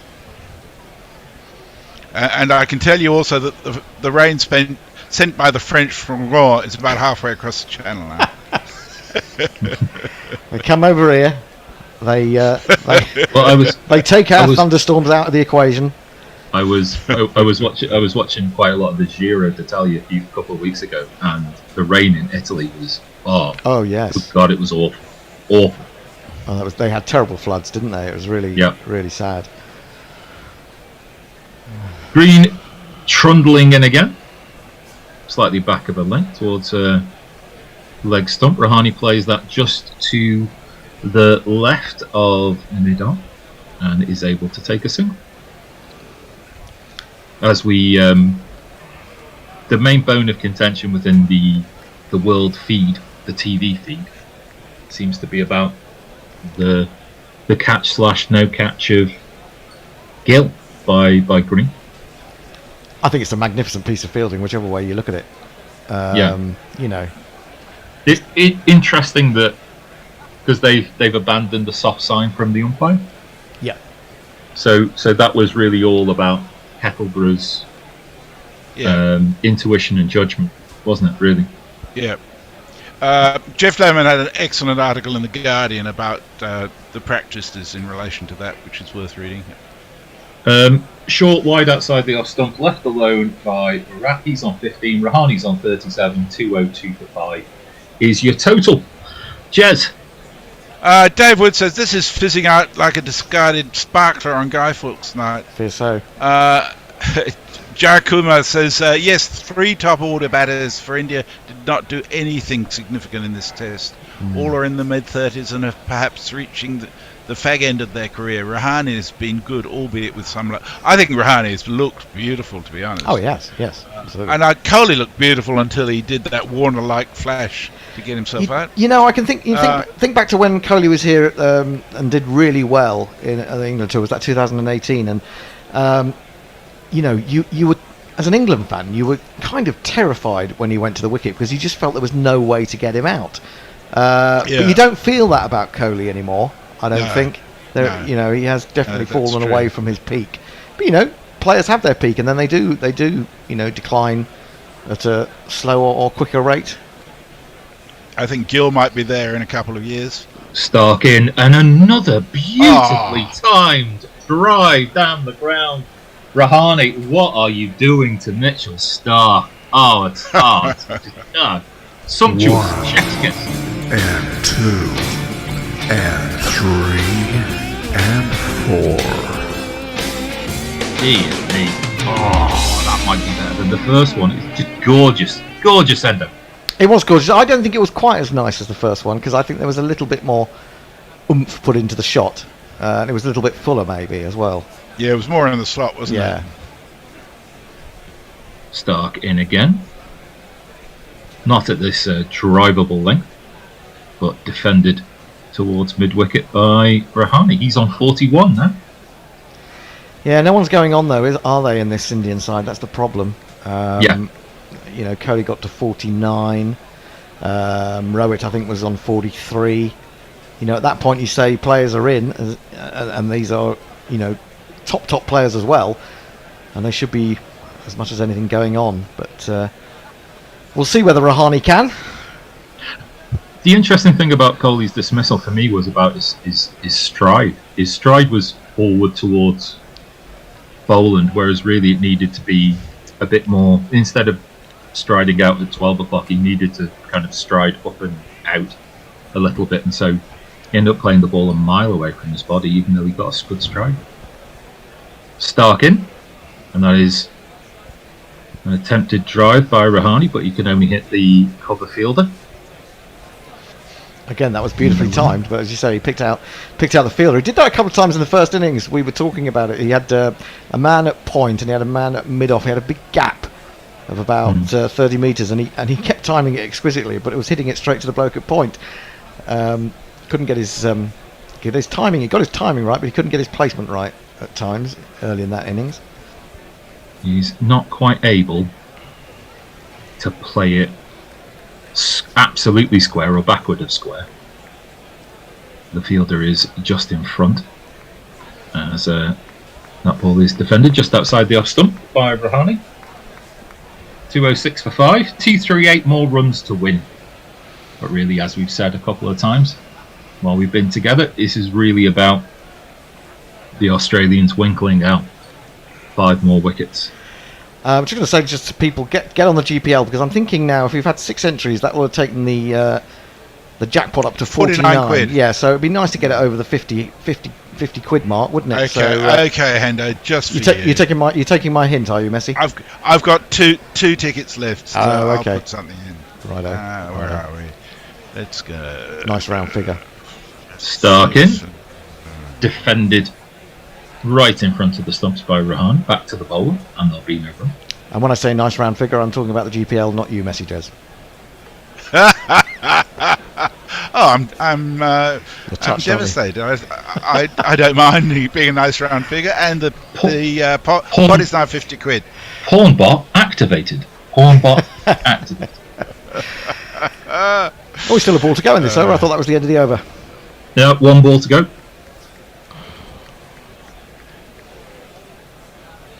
Stark coming in, continuing around the wicket, just outside the off stump, and defended by Rahane. And that is the end of the 55th over. 206 for 5. The light roller says Boland bat. Yes. Would be a great name for an all-rounder or bat and bowl. Oh, it would. Mike says the over road is super slow already today. If India can just hang on there, and you need to survive about 76, 77 overs today, provided there are no thunderstorms. Indeed, that's correct. Brian Barry says, what's up, nerds? It's too early to be awake. Go, Aussie. This is from Messi. Look what I did yesterday at my local Aussie rules game instead of commentating. He shows the flags from the goal umpire in Aussie rules. Good on you, Brian. I'm not talking about football. My team lost by 122 points yesterday. What? So I've given. They've got 20 players on their injury list. What is that? If that was a game of English football, soccer, what would be the equivalent of losing by 122 points? 8-0? About 6-0, I reckon. Yeah, That seems something an like awful that. number of points, actually, even even allowing for Aussie rules. New bowler coming into the attack, and it is going to be this man. He's the Aussies leading spinner. He's lying. He's not too bad, and that's true. Lying. Sorry. I like the fact that there's a real chance in the Ashes that he's going to get to that 500 mark. Oh, I think so. Yeah. 484 wickets for Nathan I think Lyon he in is, his and I career. think Jimmy Anderson's going to get to 700.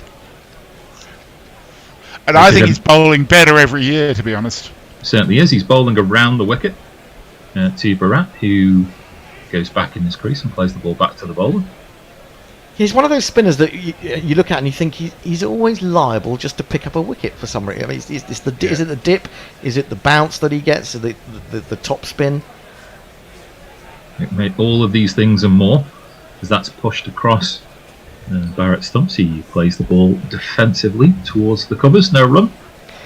I mean, certainly in earlier stages of a game, you look at some spinners who come on and you think, oh, are they really thinking of getting a wicket with him or her? But with Lyon, you always think something can happen. Indeed. Lyon in again. This one slightly shorter, slightly flatter, and Barrett is able to go back in his crease and play that deep square leg and take a single. Seems like he's very good at bowling. He's very good at being able to plan and work things out. And it's part of this talking of this Australia team that bowls as a unit, because you can bring him on when all the fast bowlers have been bowling quite well, and he'll still chip in with a wicket or two, won't he? And you'll think, oh, hang on, this is a wicket for the quicker men, but Lyon will still wheel out one or two. Yeah. Lyon in again, and that again pushed across. This time Rahani's stumps. He'll play that through the covers. I was expecting there to be a deep point fielder, but there isn't, and so that has gone with expert timing all the way to the boundary for 4 runs.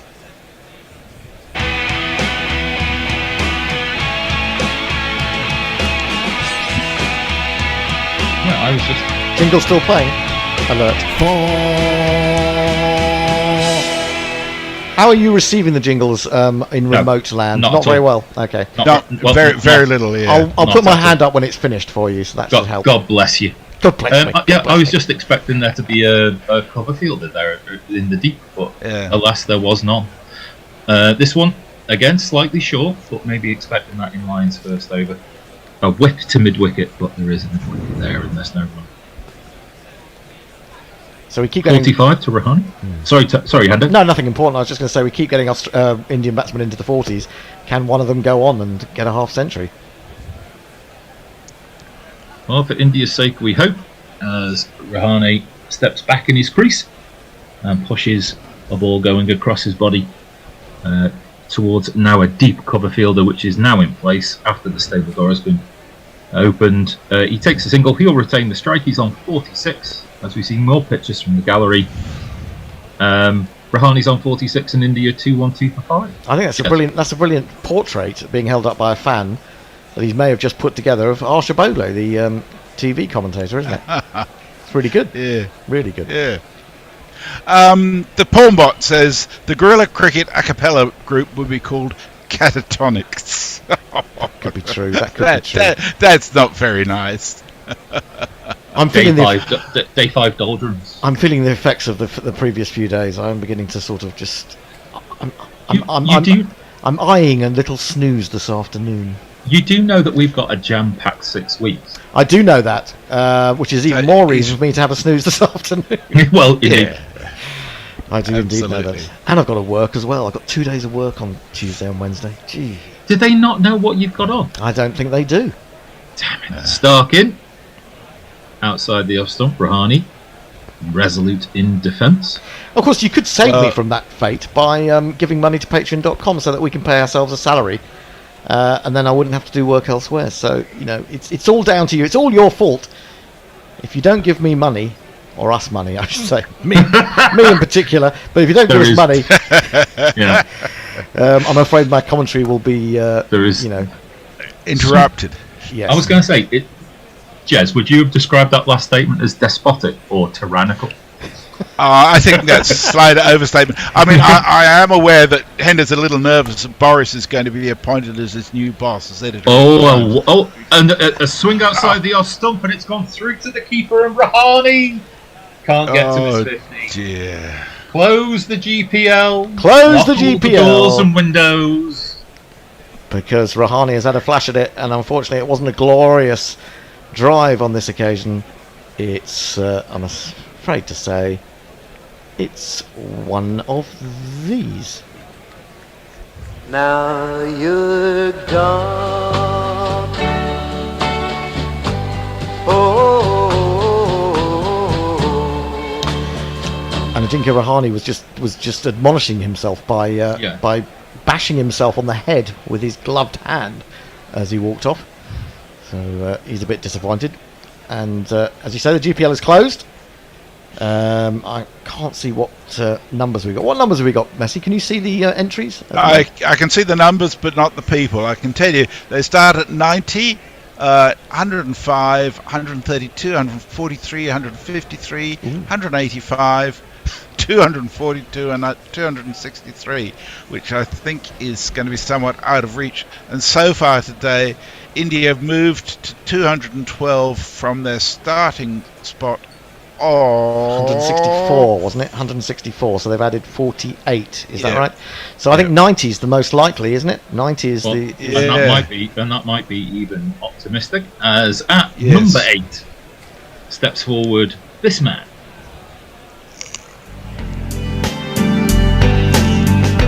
How about getting on some media pacer? Thacker's Indian, Thacker's a bowler. When he bats disappointment, Shadow Thacker. A man who's got as many successive 50s at the Oval as Don Bradman. That's left you speechless, hasn't it? Yes. Yeah, three's not a huge number, is it? It's not really, is it? It's not really.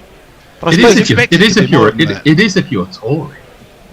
but also, I mean, I guess if you're Don Bradman or Shardul Thakur, you don't get loads of opportunities to play at the Oval, do you? Yeah. That's true. It is Thakur, and defends as his life depends on it.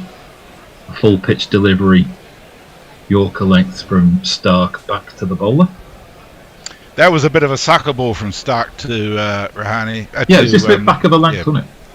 Yeah, it wasn't really. I mean, maybe he's been driving too well, but I mean, aiming a drive at that ball, it wasn't really there for the shot. Wasn't? Yeah. It's maybe moved away a little bit, but he hasn't stayed with the shot, has he? He seems to have sort of come up a little bit as well. Maybe it bounced more than he expected. I don't know. Well, I think maybe it's just been shorter than he expected. Stark in, arrowing in on the off stump, defended by Thakur. And I've got to let some people in. I'm going to admit James, who's coming in to do a bit of ball by ball. And Russ, I believe, is also going to be joining us. Tony is going to be returning. Should we do it now, or what time is it? Have we got one more? We got two balls left. Two balls left, and then we'll be. And then we'll have a change. We'll have a little swap round. Yes. Well, I'll just mention, Anindo said that what is sad is that this is the end of the golden generation of Indian cricketers. Ben said change is the only constant, which Anindo says is true. But Colin Sider says Warner and Broad, being a pair of pricks, are also constant. Short and wide outside the off stump. No shot offered by the batsman through to the keeper. We're going to have a change in one ball's time. I don't know if I'll see you this afternoon, depending on how James and his terrifically talented trio. If not, I'll see you for the first Ashes. One question for you, Hendo, before you go. Also, why does Hendo look like Bernie from Weekend at Bernie's? Says Brian Barish. Do I? I'm not sure. I have sunnies. The sunnies. Yeah, I was. Mrs. Hendo gave me some sunnies. She said, "Don't go out with sunnies. You'll hurt your eyes." And then I said, "Well, actually, the thing is, I can put sunglasses on, but then I won't be able to see anything." But then she found me some good stuff, some good ones. Filth down the leg side ends the over, but Stark has his man and his wicket, 1 for 58 after 11. And as I pass you on to James in the next trio, really, James, the writing's on the wall. Let me just play a little change of commentary money reminder. The best things in life are free. Just like Gorilla Commentary, we need money. That's what I want. We need money. I don't very like clearly, the I think, in BBC. that. I prefer guerrilla commentary. I want money. 20 bucks for the archive. That's what I want. As the jingle still goes, Nathan, Gary Lyon spears one in. I'm joined by Ross and the King of Watford, Tony Bishop, as well. It's not being much of a king, to be honest, is it? Let's face it. Everywhere's got to have a king. Yeah, well, fine. Line comes in again, on the money again. Barrett reliably plays it back as reliable as one of his homes. Ross, how have you found it so far? We're sort of trudging towards the end a little bit now, aren't we? We are. I think at the start of the day I thought if they're none down at lunch, they're a real chance. As Lyon comes in again, forward defensive from Barrett, and they managed to squeak a single out of that, a much needed run. But right now it's about keeping those wickets, isn't it? Well, that's right. I thought if they'd lost one more wicket by lunch, they'd still, there's an outside. But now, 3 extra wickets, it's just really a matter of time. You'd think. I mean, Barrett and Thakur is pretty much the last part before we get right into the tail. Yeah, absolutely. Thakur hoping, Indian will be hoping that he repeats his dramatics of the first innings as he steadies himself for Lyon coming in. Again, it's hit him on the pad here. There's a big appeal, and that finger has gone up. Thakur will not be repeating the dramatics of the first innings. Although, of course, he's reviewed straight away. What else would he do in this point? Yeah. I mean, zero surprises that you review at this point. And it might have just touched him outside off stump. But I was definitely in. I'm just playing the jingle quietly in the background to allow you to keep talking. A little bit of mood music. Well, everyone seemed very certain of that, but that happens, doesn't it, when you're on the road to victory? I suppose we're seeing the replay now.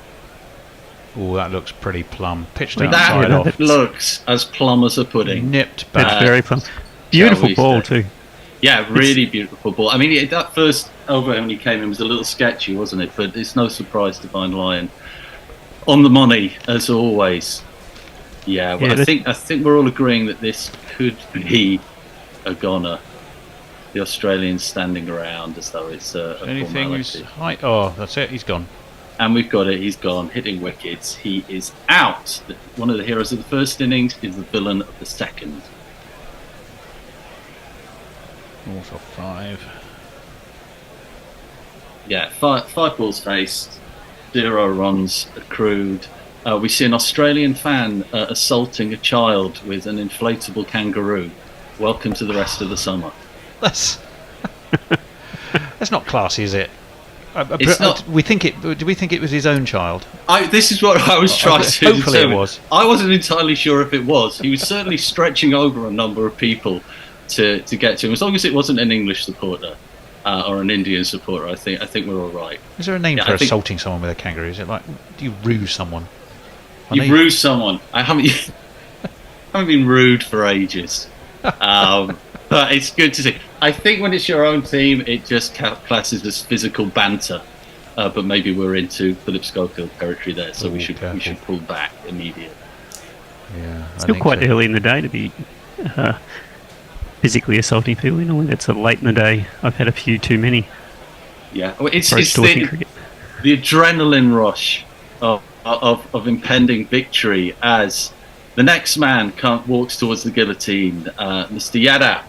And I'm sure we've got a lovely jingle to play him through the wicket. Oh, we absolutely have a lovely jingle for Umesh, and it's of course this one. Umesh Yadav, oh what shall we do? He's quicker than Ishan Sharma and Varanarayan too. He's quicker than a Jaguar, the cat but not the car. Umesh Yadav, what a speedy bull you are. Umesh Yadav. 7 seems quite high as well in the batting order for Umi, much as I love his batting. Lyon comes in again. Yadav just fumbles that out to pointish reason. Yes, it does. I was kind of thinking, I think Jadeja is possible. It feels like from Jadeja downwards, everyone's up one place too high, maybe. What do you think? Seems that way to me. I agree. And it shows the problem with not having Ashwin Yes, it there, I really think, does. because typically he would be in that slot. And Lion loops it up a little bit more and beats the bat of Yadav there to complete the over. Nice delivery there, tempting him outside a sort of nothing shot. Carey takes as dramatically as it's possible to take a simple catch. India 21347. What is happening in the Twitterverse? Quite a few things, I think. Why don't we? Let me see. Brian says. Brian Barrish life goal was the last one. Oh, we've done that one. Muttley says, "You'll die as you lived by the flash of a blade." Mog says some limp capitulation going on by India here. Muttley says, "Oops, I keep tweeting the wrong GC account. Still waking up. Cardiff has the barrage, so the river isn't affected by the tide. Probably irrelevant to the ongoing convo by now, but I need closure. The joys of autism." I should mention, by the way, we had in the studio for a long time a large inflatable shark, which we of course called Mitchell Shark. No. We used to occasionally smack people each other with it. Talking of which, the Great White himself comes in and bowls again. It's slapped out into the offside for a run, and then there's a few buzzers coming up here. In fact, there's more than a few. There are precisely ... Here we go. 1, 2, 3, 4, get on the dance floor. 1, 2, 3, 4.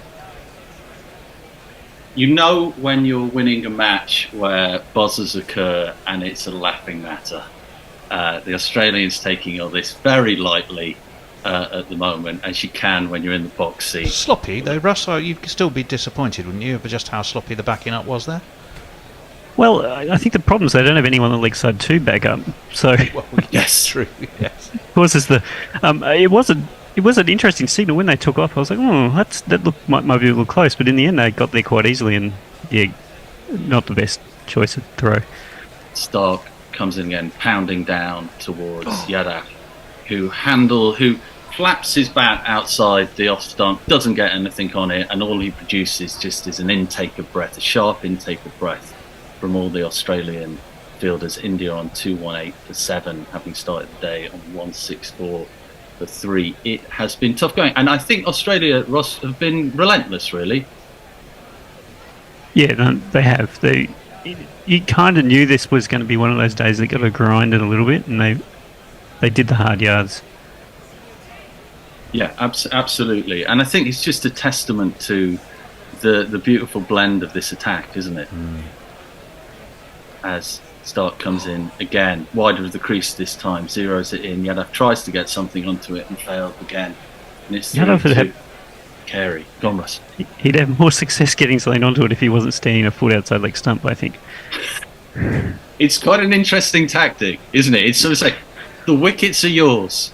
It's a bold tactic. I know Stark can be a little bit up and down, but surely not that up and down. Stark, I always think, has the look of a gambler in a western, a successful gambler in a western. It looks like he might have the full card trick in a few balls' time, I would say. There's a Yorker coming, and Stark is as good as anyone to get those in. That really is. He's tempting him. Let's say if this was someone higher in the order, this might be seen as some sort of clever ploy, but this looks naive at best as Cummins alters the field. Yeah, he's happy with it now. But will Yadav be happy in a ball's time as Stark gets ready to test him out again? Yadav maybe will remember this time he has a bat. As Stark comes in wide of the crease again, closer to Yorker length this time, but slapped out to mid-on. And the way Yadav is pulling at his shirt there, it suggests that his heart is racing at quite a rate of knots, I would say. Yeah. Stark is the sort of bowler who does kind of put a little bit of the fear into tail-enders. So, not He's surprising. got that X factor, hasn't he? That sort of fear factor almost. Yeah, I'm not entirely sure where it's going factor as well, because plays until the start. Sorry,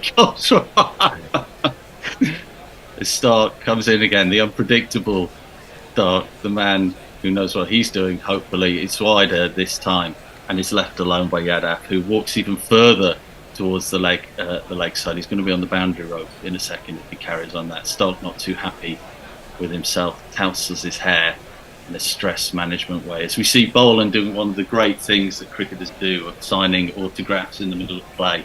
He's taken over from Nathan Lyon. Nathan Lyon was on duty for autograph signing most of the time from the boundary edge. I always imagine what would happen in the Champions League final if Grealish was just on the pitch taking a couple of minutes to sign autographs. So that after his performance last night, maybe he could have done. Good result and all. Congratulations to all Man City fans, of which I'm sure there are some listening. As Stark comes in again, this time zeroing in on the stumps, but Yadav proves up to the challenge. He protects his wickets. It's 2-1-8 for 7, and we are over to Tony. Yeah, I was going to say hello to a few people. Pokey, of course, on YouTube. He goes back to Gary's theory. Given the eastwards prevailing wind, there is a loop of the Thames directly west of the Oval. However, I would argue tidal winds from the ebb would be a more credible theory. Okay, there we go. Lots of other people. A name I didn't know, but I'm going to say hello to Etienne Tablanche. Hello to you, Etienne. Lovely to have you with Andrew Evans. Nice to have you with us. Although his early morning prediction apparently was that India were going to win and Kohli will be there at the end, which is looking a tad sorry for itself. But there we go. Brian Barish, continuing my Aussie-centric tweets. The latest episode of Bluey, my daughter's favourite show and mine, is about cricket, and it is the most brilliant piece of animated television there is anywhere. Everyone should break the piracy rules to go and see it. As Lyon comes in and Barrett slog sweeps that, but unfortunately it's fielded. He may only get a single for that, I think. No, only a single there, but he really went for it. One, I can echo Bluey being a great show. That is a fantastic show. Anyone should have a chance. If you're in the UK, it's on iPlayer. I know this because my daughter also watches it. But perhaps more importantly, what do India do now? How do they play this? Should they just play natural game? Are they looking to preserve wickets? What are they going to do before lunch? Russ, do you want to take that one first? Well, lunch is not so far away, so maybe there's let's try and survive to lunch and then think about it. But, I mean, for the rest of the day, unless they think there's rain coming, and even then, what's the point? As Lyon comes in there and Yadav has a slap at that, but it's fielded by Pat Cummins himself. One run off the over so far. What about you, Tony? How do you think they'll play it? So I was going to finish. What they may as well do for the rest of the day is just slog and hope for the best, because if they keep going the way they're going, they're definitely going to lose, right? Well, Lyon comes in. There's an indiscriminate attempt at some sort of shot for Yadav, but he gets an edge from it down towards third. Not going to get a boundary for it, probably barely in the rules of good shots. As we see the Indian fans still celebrating, maybe triumph against adversity could be on the cards. That 0.5% chance, they're clinging on to it as much as they can. I think it's an interesting one because, I mean, you've got 225 to go. And you've only got 3 wickets left. What's your best route?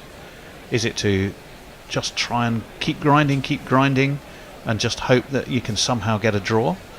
Or is it to try and attack that 225 in the best way possible? As Lyon pitches a little short, Barrett plays it out, but so if it's fielded easily. Yeah. If you're happy that you want to go for the draw, and I mean that's a long stretch given the tail coming.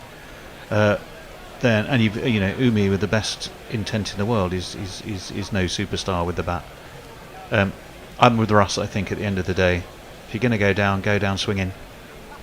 Yeah, as Barrett tries to play a drive out there, doesn't get a run for it and looks disconsolate about the lack of run. The end of the over. Over to you, Tony. Yes, sorry, Muttley. Well, I didn't vote for him, but I don't quite know who the conversation was about. Although I suspect it can be one of 2 people, most likely. Given the news at the moment.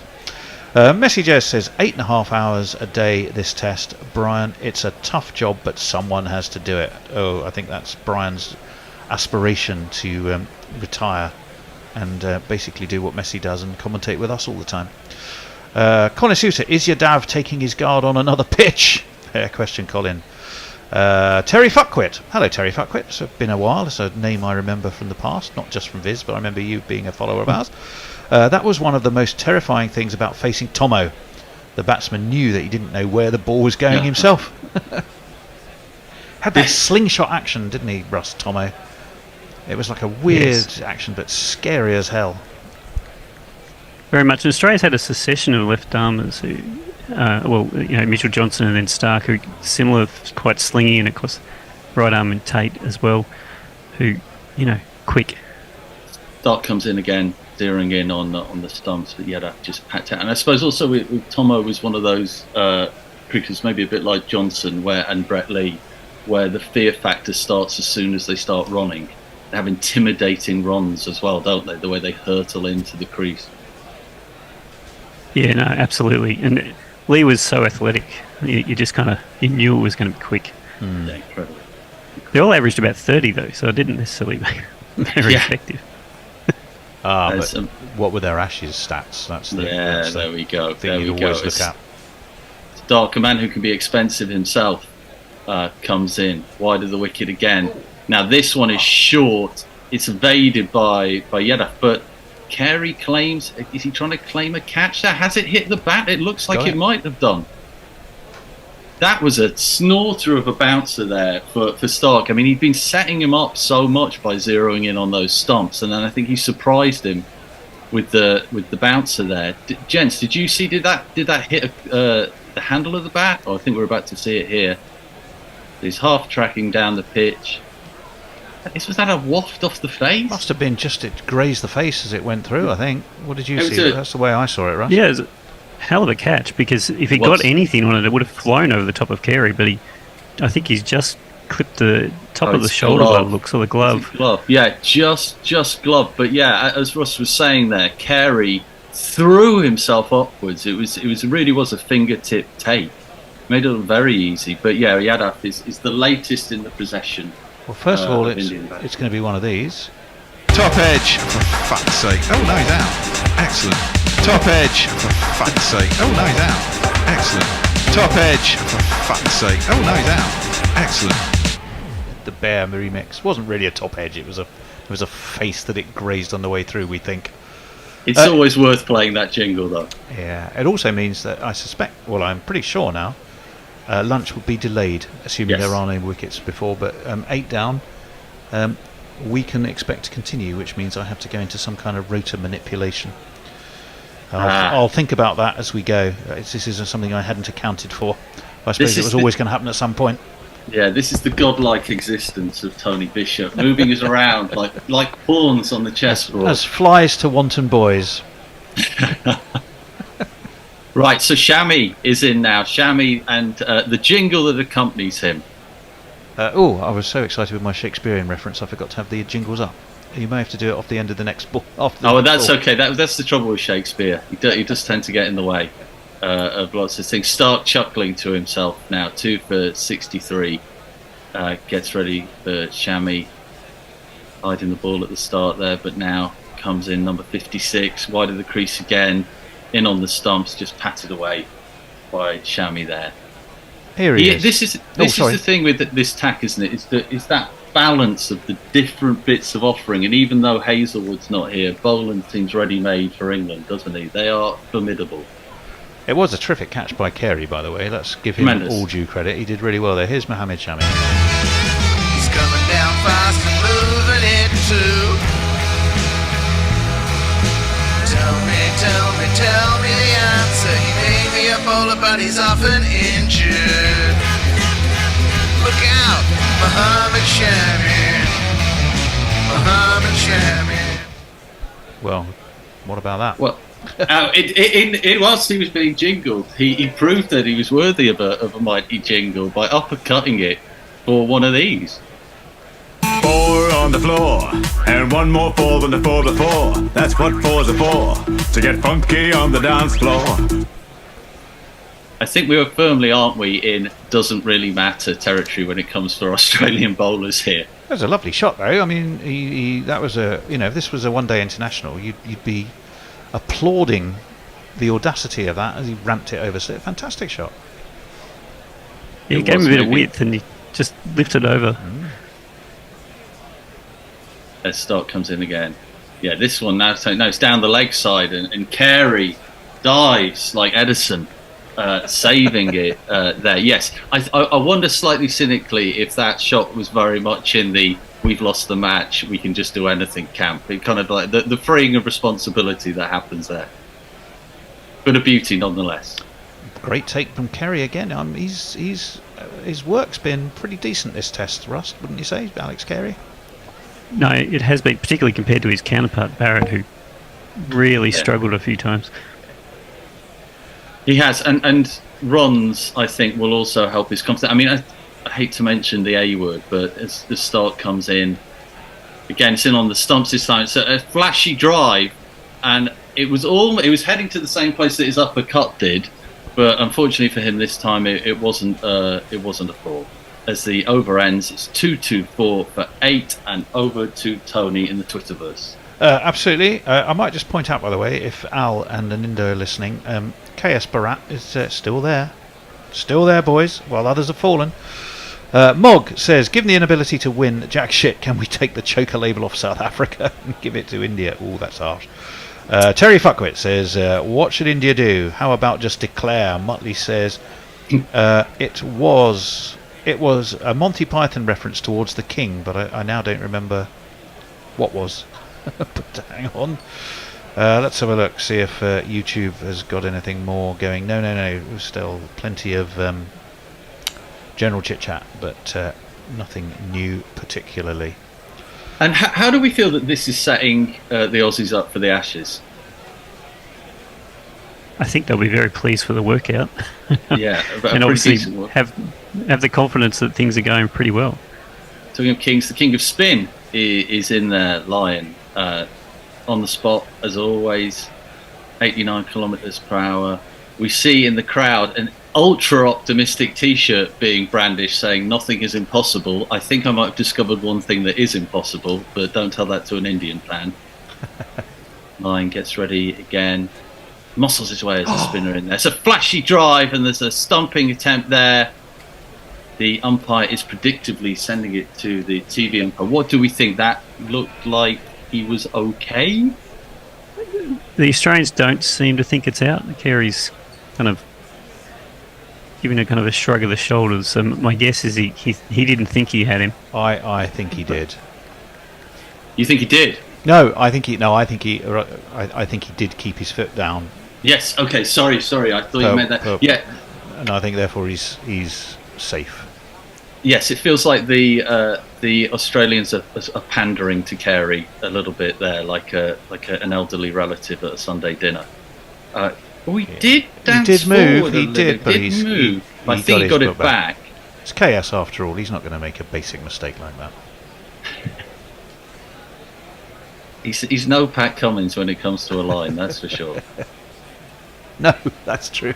Poor old Pat now the Cummins. foot is firmly out when Carey takes it. Yeah, but he comes back in stages and he actually gets in, and by the end of it, it was like his toe was gorilla glued to behind the crease. Carey was. Do you think he was a tad slow, having just lauded his performance this test?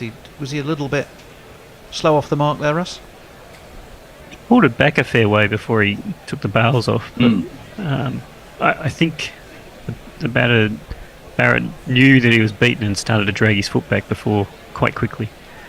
The line comes in again, Barrett more secure this time. But I suppose the thought is now in his head, at the very least, that don't you go wandering down the crease, young man. Yeah, maybe I can never work out if Carey was quite slow or if we were watching it in slow motion, so he seemed quite slow. Difficult to know as this line comes in again, outside the off a little bit more, trying to beat the edge there. Barrett looking a little bit more convincing, but although as soon as I say that, I see him asking the umpire how many balls are left in the oval, which is never a particularly good sign at this stage. Harry actually seems to be like not right up against the stumps too with his stance. He seems to have given himself half a foot. I wonder if that's to give himself more time or... Oh, he takes a swipe out of that, and that is right up into the sky and down the lion's neck, which is always a dangerous place to be. Barrett, who was starting to look a little unconvincing, has just proved that to be the case, and he goes for 23. India now are 2-2-4 for 9. It was coming, wasn't it, Ross? I believe so, yes. After you've gone. Oh, well, KS, what have you done, lad? And with that, India's hopes are gone. Yes, you. Yeah. That would have been the greatest innings of all time. I know. Talking about him, Brian Lara too. I love that relentless optimism, though, Tony. That is exactly how we should be thinking. Anything happening on Twitter? Is any kind of death rights being read out there? Well, just so people, our own folks are aware, Hendo, Messers, and Indo stand ready for the 12:30 slot if the next wicket doesn't fall in the next 5 minutes. I'm trying to go with, at the risk of making it sound like a joke, an Englishman and an Australian and an Indian. It is, and also to see us home. An Englishman wearing sunglasses inside, which I really heartily admire. Definitely Andy Warhol. It's the Andy Warhol look for me. Yeah, I know. It's interesting. I was when I switched it on, I was thinking Dr. Strangelove, but I think Andy Warhol maybe is more flattering. Who's going to be our last man? It's Mohammed Siraj, isn't he? Here he is.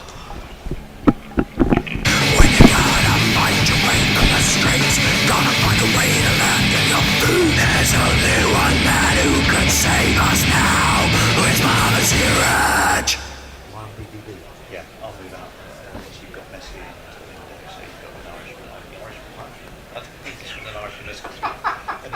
and I hope the jingle is ending. Slightly can't hear it, but in comes line to Siraj to face his first ball. A beautiful backward defensive shot there that completes the over 2-2-4 for 9. Wicket taking over there for Lyon this time, taking out Barrett Holmes, unfortunately. Have we got anything on social? Oh, we certainly do. Mayank says, could Shami slash his way to victory? Wow. Oh, well, I think that's possibly a long shot. As long as none of his shots lead to a catch, he should win the game for India in about 30 to 35 overs. Woody's still there.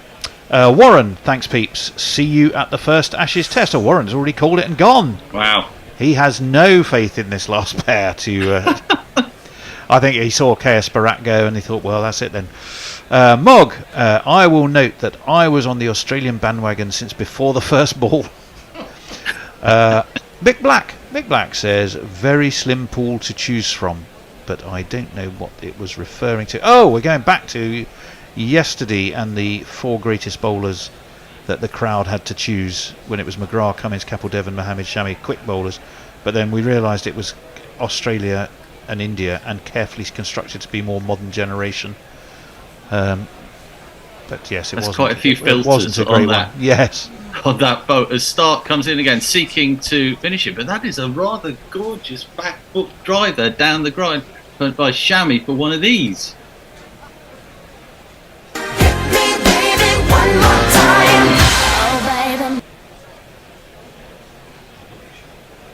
It's a super shot, that. I like that, Mohammed Shami. He is going to give it a go. He's got a kitchen sink it now, hasn't he, Ross? This is purely about get some entertainment into the Indian veins. Yeah, absolutely. And this was one of those ones where he kind of was exactly where he wanted it, if that was the shot he wanted to play. So he managed to swing through the line. Stark gives him a very slightly different thing to look at this time. Stark comes in again. One of the crease attempts to bounce him, but it's too leg side and it's swept for another of these one day mode. Certainly is. Oh, I've done the 6-1 again. I can always make that mistake. Never mind. You're an optimist, as we just found out before. Well, there's 2 on the jingle cart. 1, 2, 3, 4 Craftwork and 1, 2, 3, 4, 5, 6 Craftwork, and they're right next to each other. So when you're sort of multitasking a bit, it's very easy to actually click one rather than t'other. Damn those Germans and their counting. It's also misfiled because it's in the 4 one, so one of them should be in the 6 one. Stark attempting to end it. The Western Gambler.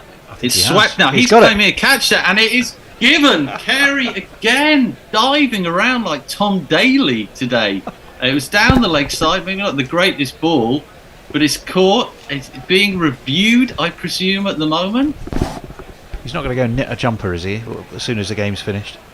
Isn't that Tom Daly who does knitting? He does a lot of knitting. Maybe he could too. I mean, that could be a good relaxing activity for the fingers. if you've been wicket keeping all day, or maybe ultra exhausting. Yeah, he pulled it down the leg side here, half tracker. Was there enough glove on that? It's hard to gonna tell, say, you know. yeah. What do you make of it, Russ? I think there seems to be a slight change in the spin of the ball, so I think he's just touched it. We can look at the edge now. Might be proven wrong in a second. So that's it, yeah, all eyes on the edge. Oh no, thigh Not pad. that. It's thigh pad. No. Yeah, still so you're there. right, there was the spin of the ball, but it came from the thigh pad, and Carey may have caught it, but he gives the death signal. Yeah, that's not out. Reversing the decision. And the Indian fans loving it. Going all in on that reprieve that could turn the match for them. Dancing in the stands. Well, Hendo, I'll just stay here and press buttons if you would take over at the end of this over. If needed. And where, Russ, if an Indo doesn't appear, can you just stand ready to join the triumphal Aussie choir? This is great. It feels like there's some tension now. Will we make it to the end of the over or not? As Stark pounds his way into the crease again, on the leg side again, but not as sure. It's patted out by a single by the rampant Shami, who has 12 off 7 now. Now Siraj, what can he bring to the game? As we see Steve Smith pointing around as though he's at a DIY store getting his sandpaper order in, as Siraj takes guard. What do you think, Russ? Do you think he can make the next 2 deliveries, or are we expecting to finish it all together, or will we be moving on? I think the odds are probably in favour of him lasting 2 deliveries. It's interesting Australia hasn't just started crowding the bat or anything, just standard fields. Yeah, it feels like today they've sort of just gone through the gears, haven't needed to do maybe anything beyond their brilliant average best. As Stark comes in again, this time out it's Yorker length, but on the offside, he swings at it, Siraj, expansive drive, but misses it. Carey gives a chuckling smile to himself. Maybe really wanted to go home, Siraj. He was nowhere near that. The ball was nowhere near the stops. He's got his lunch order in. It wasn't quite Ollie Robinson at wherever it was. Yes. When he stepped back, he was practically in the pavilion as he waggled the bat from about 3 feet outside of leg. We see lots of Australians who are clearly just wanting to get off the field now. Travis Head beneath his Ted Lasso moustache. Gurning. The Stark comes in for the final ball of the over. It's more down the leg and it's nicely tucked away there by Siraj. Obviously wants to keep the strike. It's the end of the over. We're going to make a change. It's 2, 3, 4 for 9. Siraj on 1 and Shami smashing around 13 of 8 deliveries. Last call for an Indo. Are you man enough? Come on, an Indo. Where are you? Where are you? Show your face. Triumph Show and your adversity face. and treat both just the same. You're invited. If not, it's going to be Russ and Messers for a pure Aussie take us home. Oh, well, I suppose that's kind of appropriate, isn't it? I mean, they've really dominated this game. Siraj has a single, Shami has 13, entertaining 13, but it's taken only India to only 234 for 9.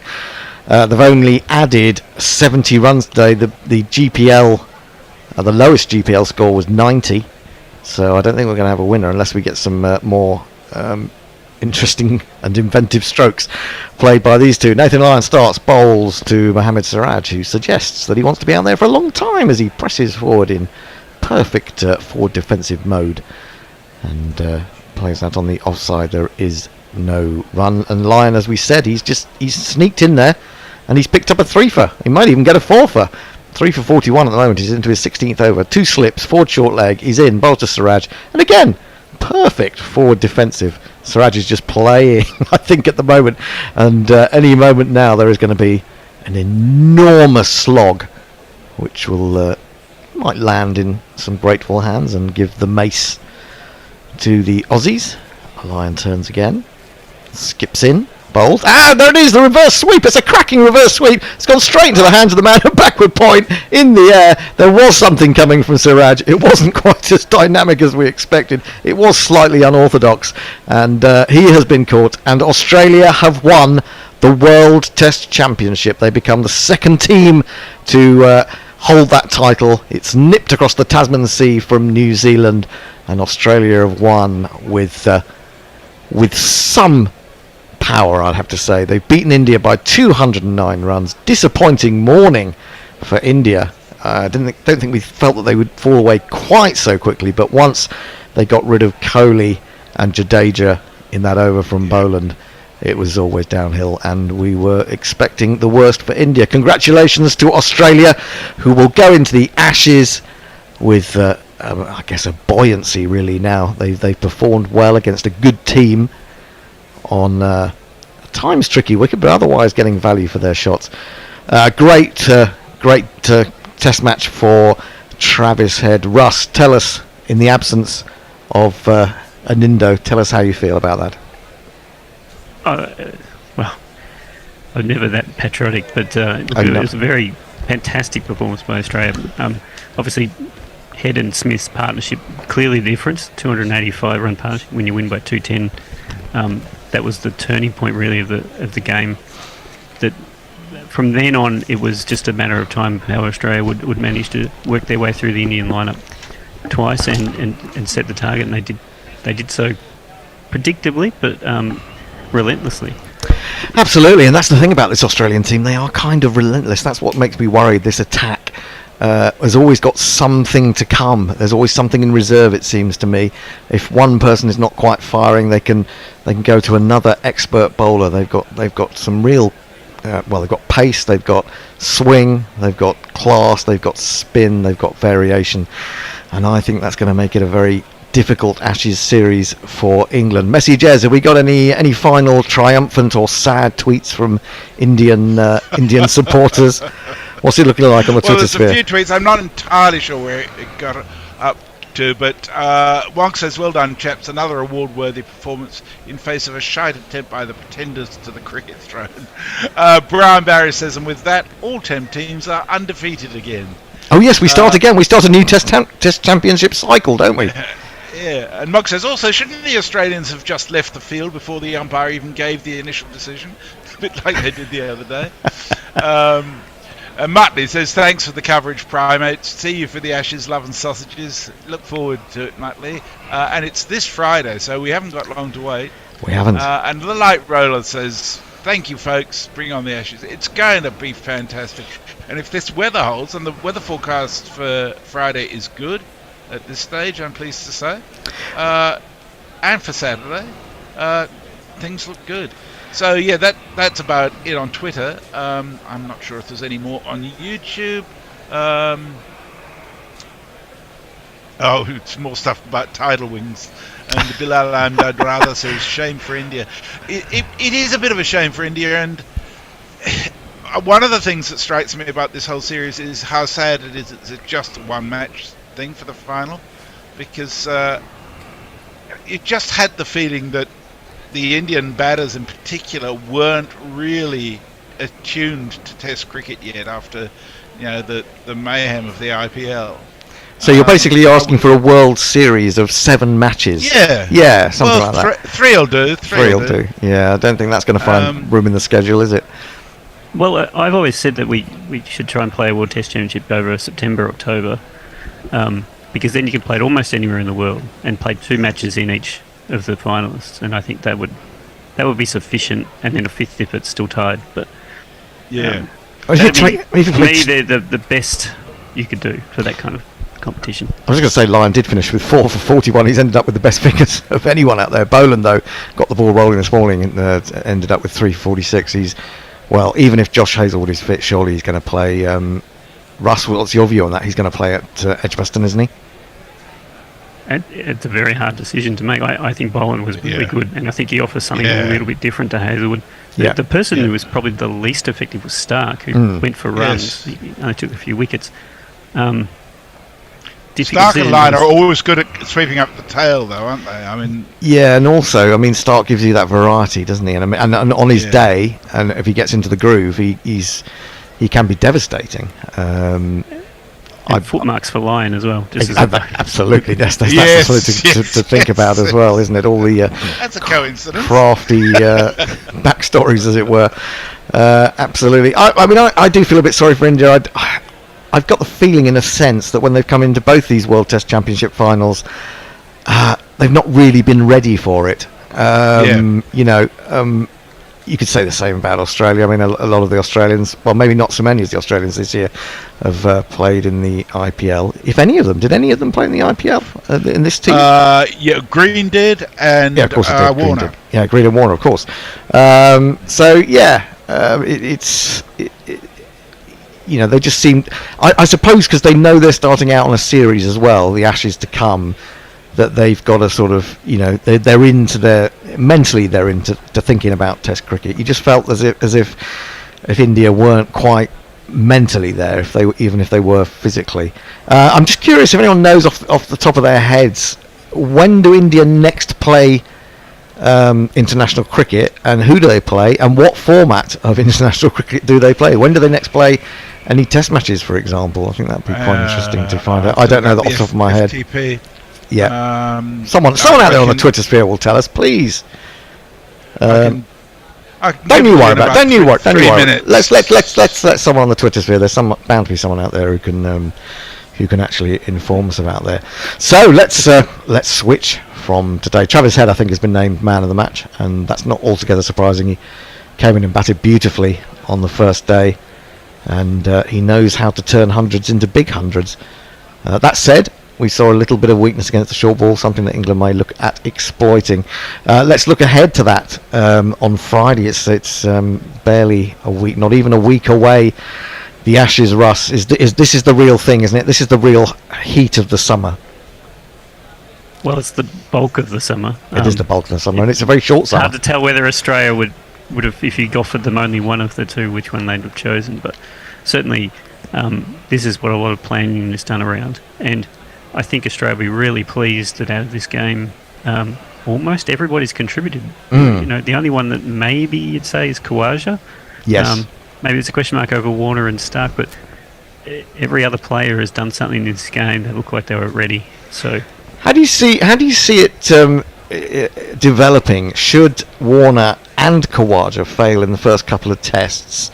Are they going to be forced to push Travis Head up to open, bring Mitchell Marsh into the team? Do you think, or someone else? I'm not sure who someone else would be. Messi, who's scoring? Who's in the squad? I was thinking Mitchell Marsh, because he also then he also brings a little bit of bowling, a little bit of extra bowling. Mitchell Marsh is like Cameron Green minus 20%. Well, yes, yes, that's fair to say. That's fair to say. As we've said before, I suspect injuries will play a part through this. So I wouldn't be surprised if certain players come in or out based on that alone. I think they'll stick with Khawaja and Warner unless things are going pretty dire, and that probably means not only failing the first two tests, but probably losing the first two tests. Does it also mean that? Does it also, have some bearing what Labuschagne and Smith do in that middle order? I mean, even if Warner and Khawaja fail to get Australia going, but Smith and Labuschagne come in and contribute in the way that they have done over the last few years, that takes the pressure off the top order. In the same way, maybe with the England top order, especially with someone like Zach Crawley, if the middle order is going to come in and get runs, his failures don't look quite as bad as they might. That's right. And I think the other thing is having Green there makes a huge difference for them, because the source of runs that wasn't expected in the past, whereas I think Green over the course of the series will have 2 or 3 decent size innings that will make a significant difference. And of course he's brilliant in the field, as we saw yesterday when he snatched that ball from off the turf. I mean, he can even drop it and still catch it. He's a wonderful all-round player, isn't he, really? Well, the inspector arms help. Sorry, Bruss. He reminds me of Elise Perry, which is a strange comparison, but in the sense that he's very technically correct, incredibly athletic, and at both bat and ball, absolutely of the highest class. So he will make a difference in the summer. He makes a huge difference to the balance inside. And we saw that in India when he missed the first couple of games. Yeah, and I think he might make a difference in. I mean, you could almost put him up if you were looking at individual matchups. You could pick him out, and you could pick Ben Stokes out of the England side, and with all the injury problems surrounding Ben Stokes, you wonder if that particular matchup might end up being crucial. If Cameron Green makes more contributions, especially with the ball, than Stokes is able to do. That might be the difference between the two sides. But I'm deeply afraid of this Australian attack and England's top order. You know, I'm certainly quite worried about that. But of course, everyone knows I'm a complete pessimist. So you know, maybe things will be great. Who knows? Have we got any information? By the way, I can tell you that India's only international before the World Cup. Yep. A tour to West Indies where they played 2 tests, 3 ODIs, and 3 T20s in July and August.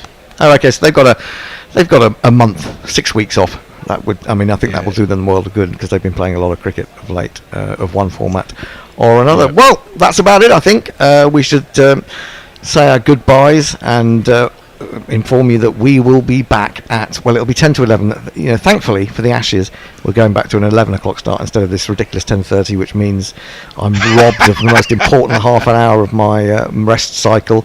And we were back at 10 to 11 on Friday. I'm really looking forward to it, but I'm also really scared. I don't know about you, Russ. Can we have a little prediction from you guys? I know what your prediction was in the end. Messi, you went 3-1 Australia. Russ, have you got a prediction for us, the Ashes scoreline? Every time I've thought about this, I've said that I think it's a very unpredictable series. But if you're going to hold it to me, maybe I'll say 2-1. I know there's hardly any draws these days.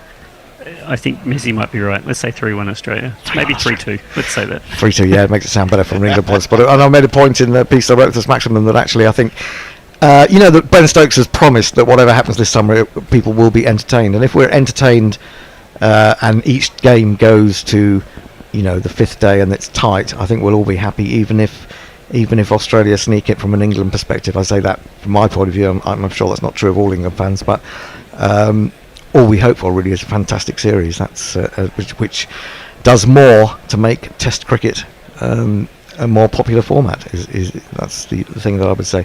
So until Friday morning, it all happens from about 10 to 11.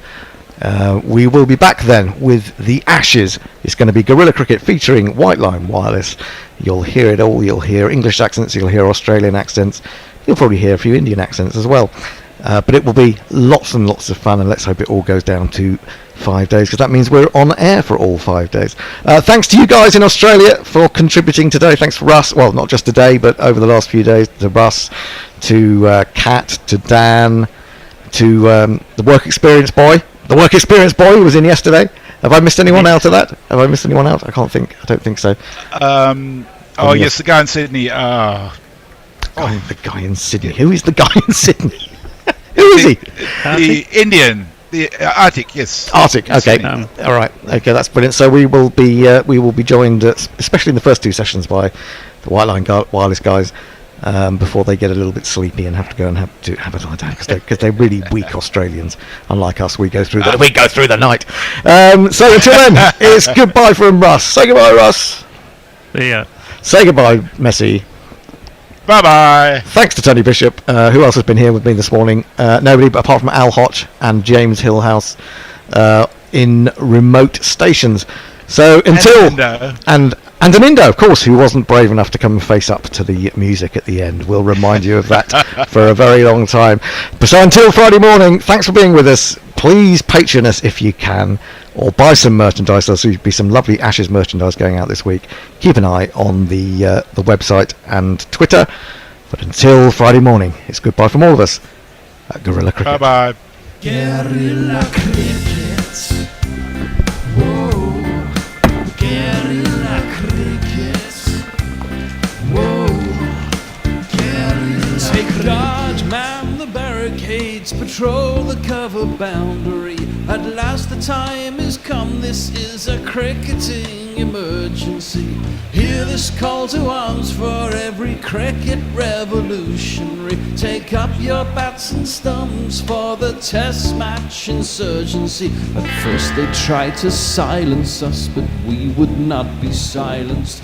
They threatened us with lies, so we threatened them with violence. Che Guevara, Sangakkara, Joseph Stalin, Douglas Jardine, Robespierre, Darrell